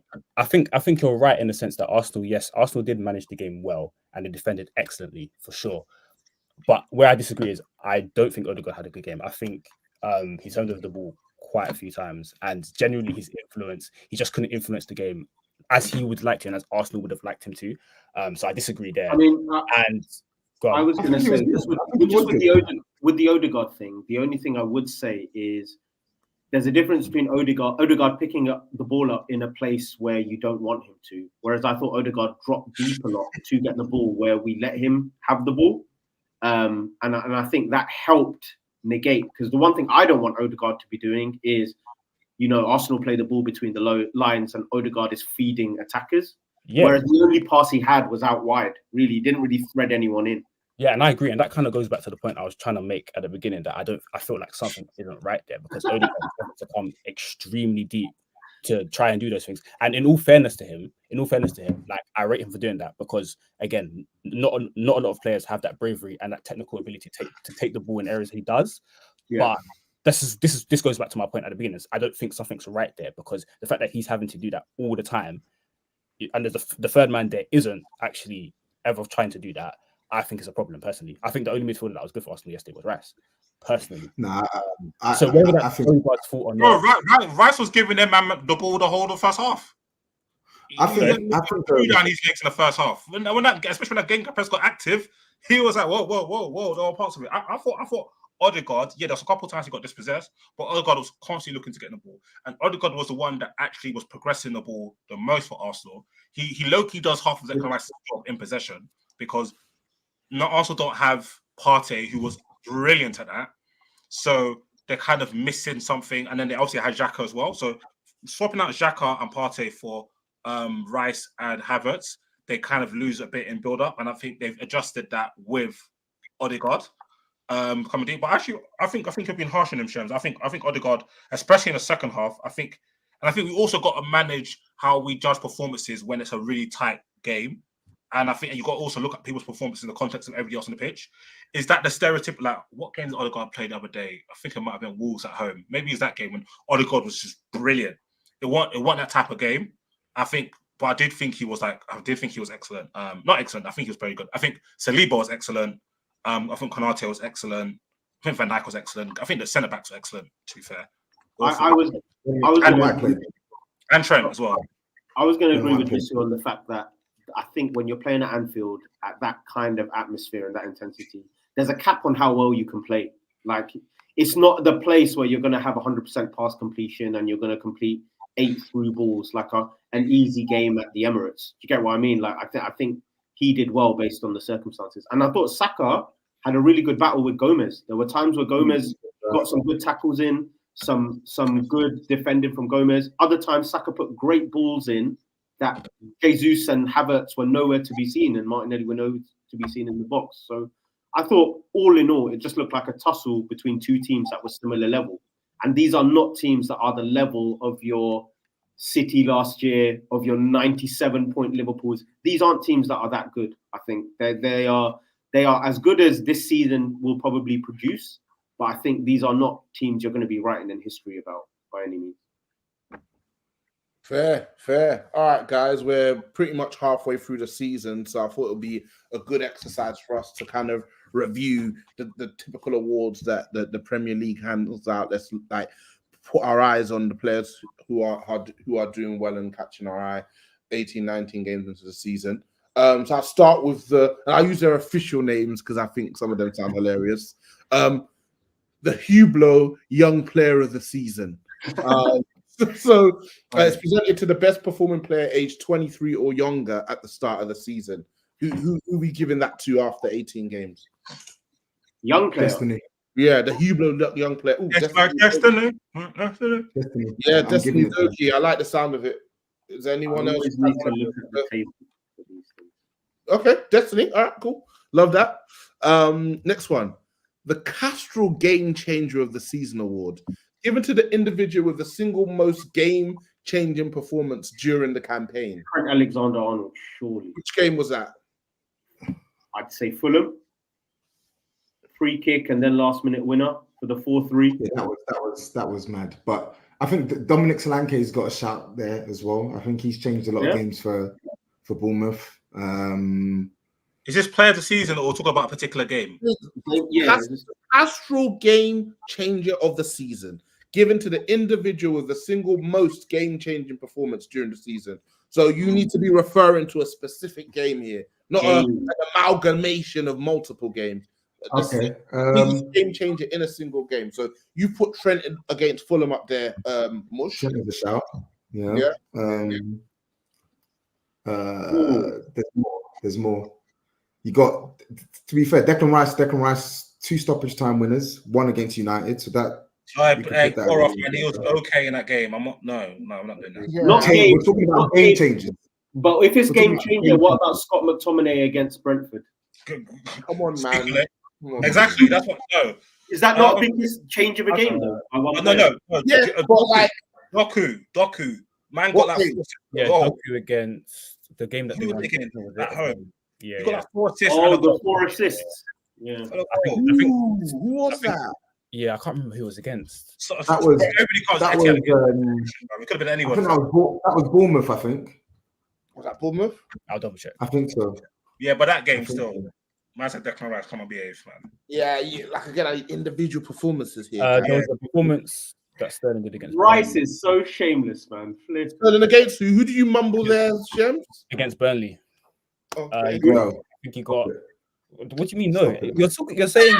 you're saying game changing performances, right? That was a game changing performance. We were 1-0 Put your down. pen down, man. We were 1-0 down, and he literally rose it and took the ball. He got an assist from the own goal and he scored.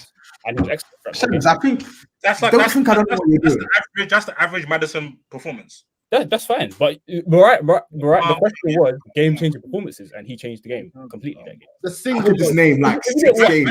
Name it Chelsea. So man. what basically we mean here, because I feel like there's a struggle to understand this award among This is hilarious.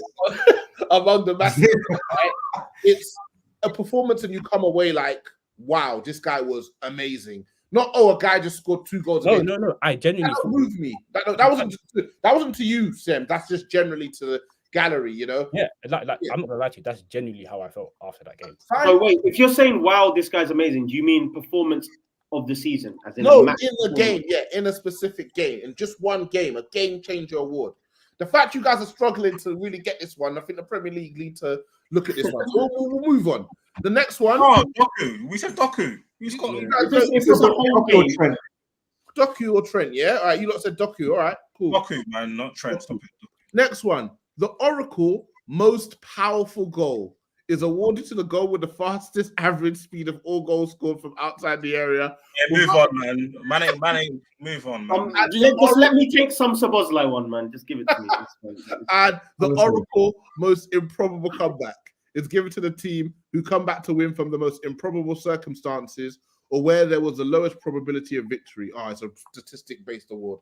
Never mind. All right, let's go to the traditional awards that we all know and love. Player of the year. Who's the player of the year 18 games in? Oh, I don't give a heck. It's Jimbo Madison, fam.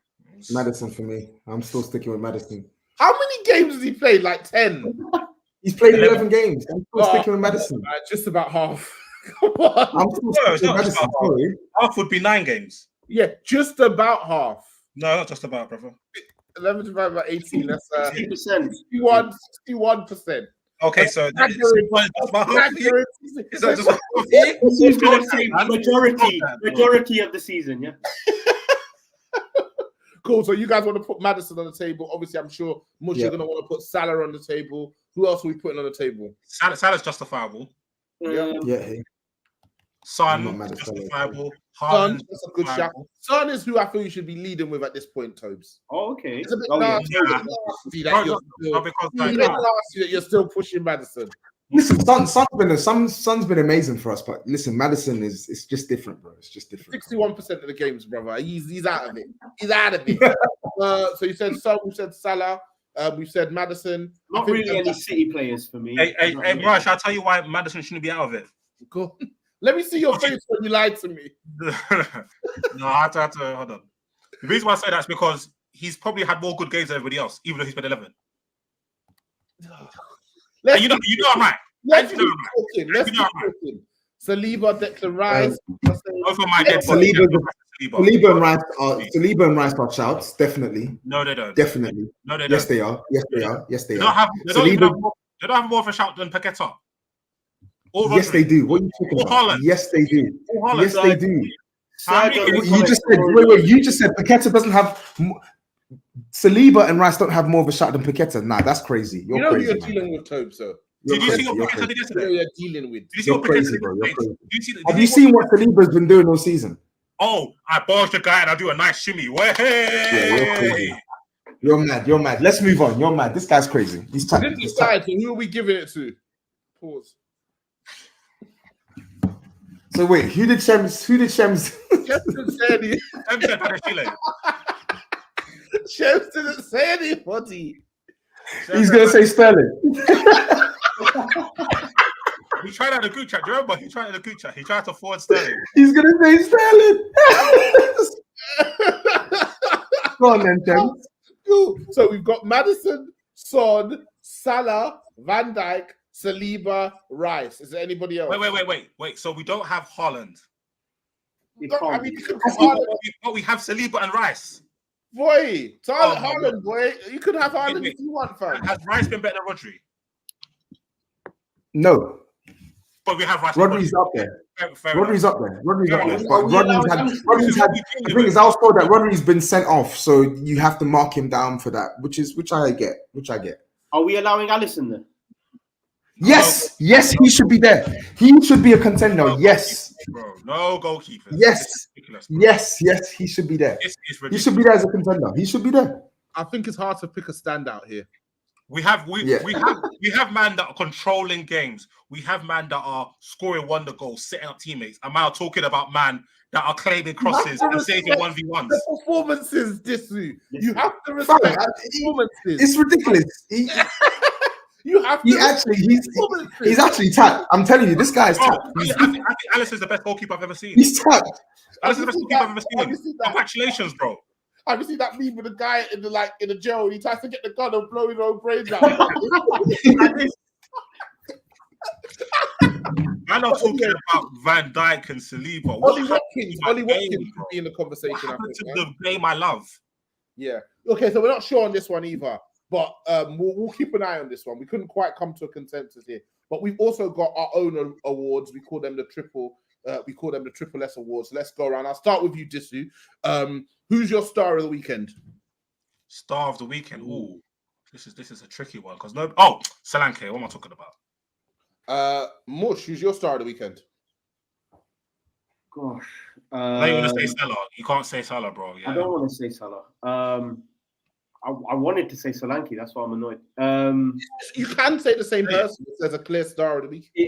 It has to be. It has to be Solanke. Yeah. Tobes, star of the weekend. Yeah, I'm giving it to Solanke as well. Can't argue with a hat trick. Yeah, and Shem, star of the weekend. Sterling. Oh, I will start with you this time, Shems. Who for you is Saudi bound? Saudi bound. Ooh, Thiago Silva? Can you pull mine? Yeah. nah. Huh? I wouldn't say Thiago Silva. This one's difficult. I'm gonna say Holland. Oh. Tobes, Saudi bound. McTominay, man, get him out my sight, honestly. Mush, Saudi bound. That cocaine Carrasco, bro. Get him out of my club, man. I've had enough. Who's okay, Carrasco? Luis Diaz. Who else, man? Flipping And this is Saudi bound. Luis Diaz, dad.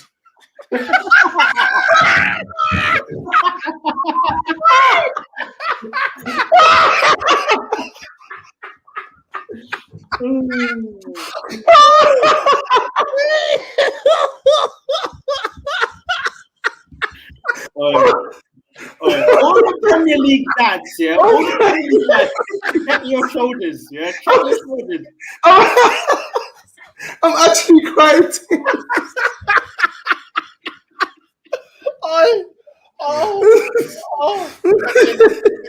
Finally, who's under surveillance? This is. Who's under surveillance? This is. Oh my God, I can't breathe. Who's under surveillance this week? Garnacho. Cool. So he's back-to-back weeks, yeah. Much. Who have you got under surveillance this week, brother? What did I say? Garnacho last week? Yeah. Okay, I'll change it. What's my man's name? Sir Jim Ratcliffe. Mush, who's under surveillance this week? I'm gonna go for surveillance. Do you know what? I'm going for Mikhailo Mudryk, man. because I cannot believe what I'm watching at the moment. It's scary hours, isn't it? It's scary I can't hours. believe it. I can't believe it's the same sport. But yeah, Oh, quick on the Chelsea game, yeah. That performance today from Nicholas Jackson, yeah, is a first ballot Hall of Shamer. Why is he not? That's a Ballon d'Or, bro. That's a Ballon d'Or. That's what that is. Ballon what? Ballon d'Or. Ballon d'Or. That's not a Ballon. That's a Ballon d'Or performance, bro. Oh my god! Terrible, bro. Terrible. All right, so who you got under surveillance, sir? Dominic SpongeBob Szoboszlai, you are under surveillance, brother. Yeah. I'm coming. Pause. And Shems, who have you got under surveillance, bro? So I thought you said Semms before. No, I'm in. I've got Martinelli. Ooh. I like that. What? I like that. I like that. 2 league goals this season. You know what, Chams? Yeah. You're back up. You're back up, Shems. Let's finish up with some listeners' questions. First one is from Tops881 of New Spurs All of Fame. Now at the midpoint in the league, what's the real representation of what kind of player Szobosz is, given the level of his performances and constant substitutions despite the big transfer? We were told he was the next SG. So I guess he's saying, based on the kind of fluctuations in this first half of the season, Shooting guard. Steven Gerrard. Because it couldn't have been Steven Gerrard. What is the real Szoboszlai? We had Julian on last week, and he was saying that potentially he's tired. But then I threw that suggestion, and he kind of like stopped that angle, which was quite disgusting. I would say he had 8 good games. It's now 8 good games and 8 bad ones. So we're just down the middle at the moment. I would say yesterday was different to the other poor games he's had, because the other poor games he wasn't doing anything defensively or offensively. At least now he is switched on tactically. But bro, I've got to trust that when you receive the ball, you know what you're doing, man, because it is just. Yeah, but then at the same time, go back 3 days and he's scoring a banger from the edge of the box. So I just don't know how to judge it, man. I can't have it as unpredictable as this. So. The thing is, he looks like he's got he's got some good attributes that you can work with. I don't think he's a bad player, but I want to see more from him to justify the noise that was surrounding him so far this season, because it was too much noise. Was the noise justified at the time to you, Tobes, in his performances? No, it wasn't justified at the time. He was playing well, but the noise wasn't justified. And now the noise, it's making me deaf. That's how bad this guy's performing. So, yeah, he needs to sort it out. He needs to sort it out because he's got the capacity to do so. We've already seen him play well this season. So it's not like we're asking him to do something he hasn't done. Just do it consistently. Sometimes players go through bad spells. I get it. But yeah, they called him the Bruno of the Bundesliga before he came in, you know? And people are like, I can't believe they called him the Bruno of the Bundesliga. He doesn't look like Bruno, though. I think we're being kind of a bit harsh with Szoboszlai. I think he's definitely gone off the ball, but what I've seen earlier in the season, I was very impressed. Like he has an engine, even though he's like one of the most dribbled past players or loses the most tackles or some shit like that, which is quite funny. But like you're seeing ingenuity, you're seeing some technique, you're seeing energy. He's gone off the ball in the last few games, but certain man, if they started off slow, people say, "Oh, give him time." So sort of good. So I don't know, and I think Liverpool's midfield is just a bit of a weird balance. So I kind of feel sorry for a lot of the players there, but I actually think he's been good more than he's been rubbish. Well, it's just because of the fact he's been rubbish in recent times. It's now overridden, more prevalent in the memory. Yeah, that's what I think. We have to start actually. I do agree with that. I think we have to start noting down. I think we're going to I'm going to try and make Touchline as a whole do this for next season. We're going to start rating players' performances, because what happens is people get caught up in the moment, and then what happens in the early part of the season, people act like it didn't happen. Do you get what I'm saying? Yeah. Like, I think he had a great season. It's like, hold on, for the first 2 months he was non-existent. The first 2 months, I call that Bernardo Silva syndrome, where man could not do anything until like February, and then he starts kicking in the running, and it's like, oh my god, Bernardo's so great. These times, Kevin De Bruyne has been carrying him in his back pocket for the last 6 months. So yeah, I think what will be a good interesting observation is some of the the Copen guys have said, and I want to see this unfold because I never noticed it. They said that Szoboszlai plays better when Jones starts. So now that Jones is starting games, it's going to be interesting to observe whether that, we've got a little experiment to kind of work towards. Yeah. Yesterday, it's a sample size. Not quite true at the moment, right? Cool. Yeah. Next question for _Lord Harold of Copend. Is this Solanke form a purple patch, or can you see him improving further and replicating this for a bigger team?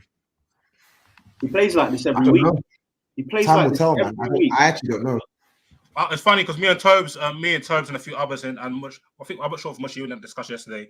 We were arguing about Solanke when I said Solanke is better. He's better than Gabriel Jesus. I agree. And people are like, "Oh, you can't say that."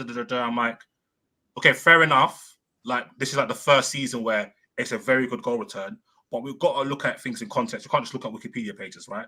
He was a very young, talented player at Chelsea, never played. Went to Liverpool, never played. Then goes to Bournemouth. I think they got relegated. Goes Championship, and now like Bournemouth's like the first time he's playing regularly. Goes Championship, smacks it up. Come back, I'll be like 8 or 9 goals, 8 or 7 assists in the league for Bournemouth. That's pretty respectable because it's Bournemouth. Now this season, he's getting it cracking. Like if you look at his numbers in terms of big chances, he's about, since he's been in the Premier League, back in the Premier League with Bournemouth, he's about 50%, which is like elite numbers. You're seeing, just look at the performances. You're seeing athleticism, running behind on the left or the right. Great in the air, good touch, link up, can finish, can dribble. Like you've got to analyze the situation. And I think when I was looking at Nunes, when I heard United and linked to Nunes, I like to watch all strikers' goals. And I'll say, there is no way on God's green earth this brother scoring the same amount of goals, these type of goals in the Premier League. That's the first thing I said. Some horrendous finishes, man. Yeah, like I was like, this, I don't see this being replicable. But what I see from Solanke, I see it being replicable. So I believe that this isn't a perfect purple patch because I believe this is the start of his takeoff. And I think it can be replicated. I think whoever gets Dominic Solanke is a very, very lucky team. Go on, James. I was just going to say, I agree with this, and the reason, just to add to that, is because as a footballer, when you look at his traits, he's got traits that would what's what I'm looking for? It would replicate well at a big club. So take Arsenal, for instance, who like to play very intense and they play like intricate play when they attack with the likes of Odegaard and Saka, Martinelli, and Solanke to a T. Generally, when you look at his attributes, he suits that. Like he's able to play, he's able to link, he's able to, and on top of that, he scores goals. So when you look at the player himself, like his traits, they fit what a lot of big clubs are trying to do. So I think it can be replicated. The only thing I would say is that obviously the weight of expectation for scoring goals and being the main guy at a bigger club is much, much greater, which can weigh on some players. But Solanke has some experience of being around a big club, but how he would feel mentally kind of on that level of being the main guy is the only question I would say. But I think from an actual traits standpoint, I think he's got it. Yeah, it's interesting because he was a wonder kid at Chelsea, right? And there was a lot that was like pinned on his shoulders as a young player, and he's almost had to like go down a level and get it out the mud and basically reestablish his reputation. And he's 26 years old now, I think. So he's now at a stage where it looks like he's a comfortable Premier League striker. I don't think anyone's going to get him from Bournemouth in January because just like when Grealish was at Villa, he's a difference between them being in the Premier League and not being in the Premier League. You know, that's 90 million a year. So it's a club, if they put a stupid fee on him, completely justified. But I think in summer, I wouldn't be surprised off the back of a 15-ish goal Premier League season that a bunch of teams are looking to grab him. We know that the striker market now is horrendously overpriced. So a player who knows the league, who knows the country, who's got a very diverse skill set, he's comfortable running the channels, he can use a variety of finishes, he can play in tight spaces, he's quick, he's strong, he puts the effort in. That's a really good player, you know? So you're going to have to play good. Mariah, I was going to say the things that all of you guys have said, I almost feel like the reason people don't rate him is because they know his history. And it's like, you know, everyone might rate a Sesko or something like that in Europe, but we don't see the sample size he played against. We don't know what teams he plays against. How many times do we watch 90 minutes of him?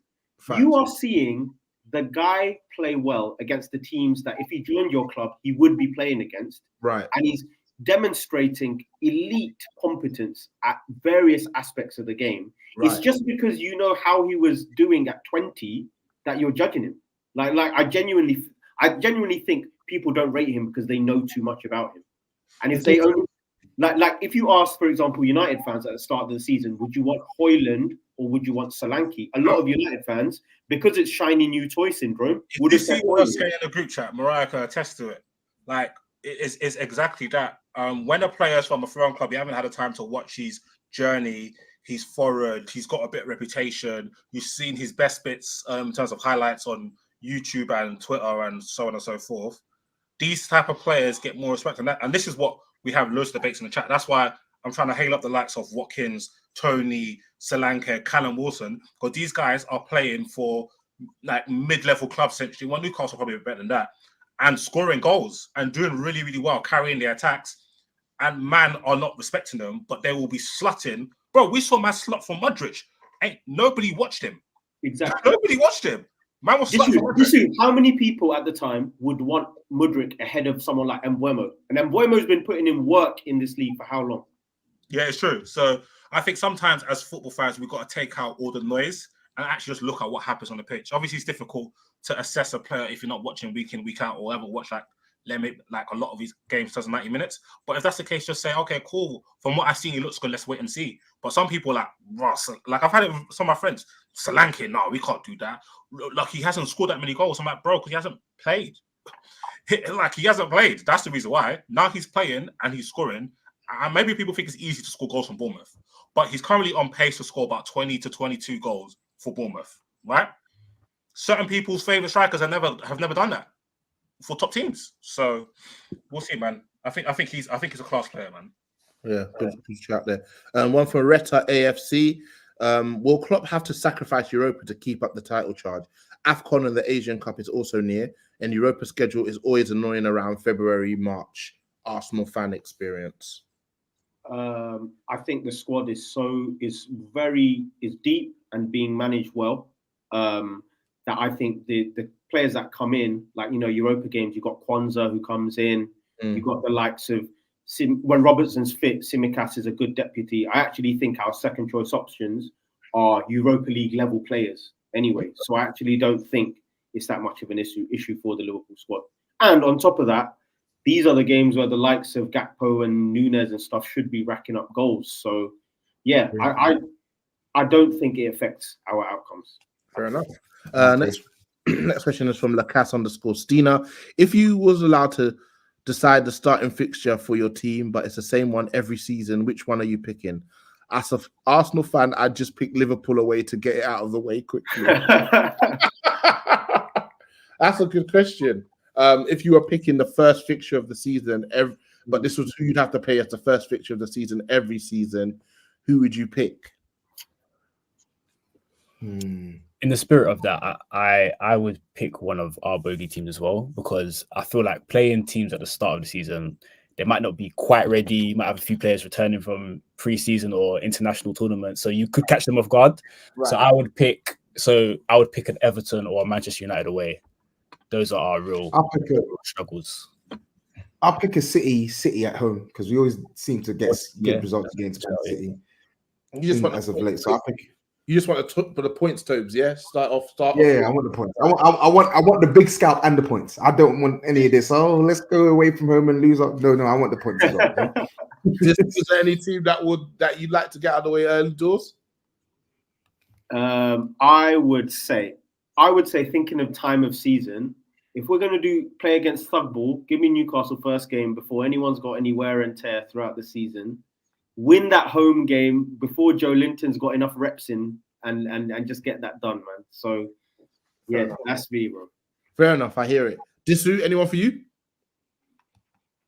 I don't know, because everybody gets a bad day for us. I was thinking. Everyone has been winter, spring, away, home. All eyes on us. 3 p.m. kickoffs. It doesn't matter. White kit, red kit. Like it doesn't matter because anybody can get it. Words to I'm the can man. Yeah, that's the can Dominican. Yeah. No, for us, nobody.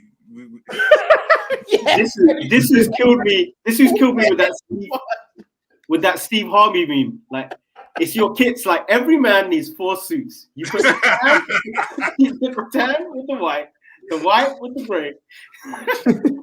I hate that thing so much. What's Where that, the 4 combinations suits are and 5 shirts gives you like 80 different combinations. Basically. And the combos are some of the combos are so crap as well. Like you wouldn't wear this. You wouldn't wear this, bro. Maybe they would because they're American. Maybe they would because they're American. Them men are crazy. Like a brown shirt with a grey blazer and then like black trousers. Oh Lord, man. Question is from SOSHGN. Shout him out. Will Chelsea and United both finish outside the top half? Whoa. I don't think No. United will, but there's an actual chance Chelsea might.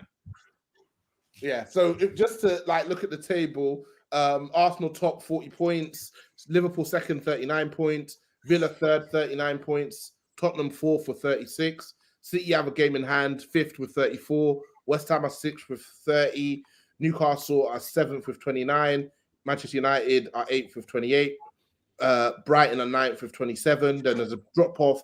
Chelsea are 10th with 22, Wolves are 11th with 22, Bournemouth are 12th with 22. They've got a game in hand. Fulham are 13th with 21. Brentford are 14th with 19 game in hand. Crystal Palace 18. Everton out of the relegation zone. They've got 16 points. If they'd had their 10 points, they'd be above Chelsea. Nottingham Forest have 14 points. Luton Town have 12 points with a game in hand. Burnley have 11 points, and Sheffield United bringing up the rear with 9 points after 18 games. Boy, United's goal difference is -5. Yeah. What? Yeah. We can't score, bro. So you think there's a chance Chelsea may finish outside the top 10, yeah? Bro, they have been on this like from Potter to Lampard now to Poch. They barely win. I think they've won the least games or accumulated the least points in 2023, the calendar year. And I just don't see why that's going to start changing.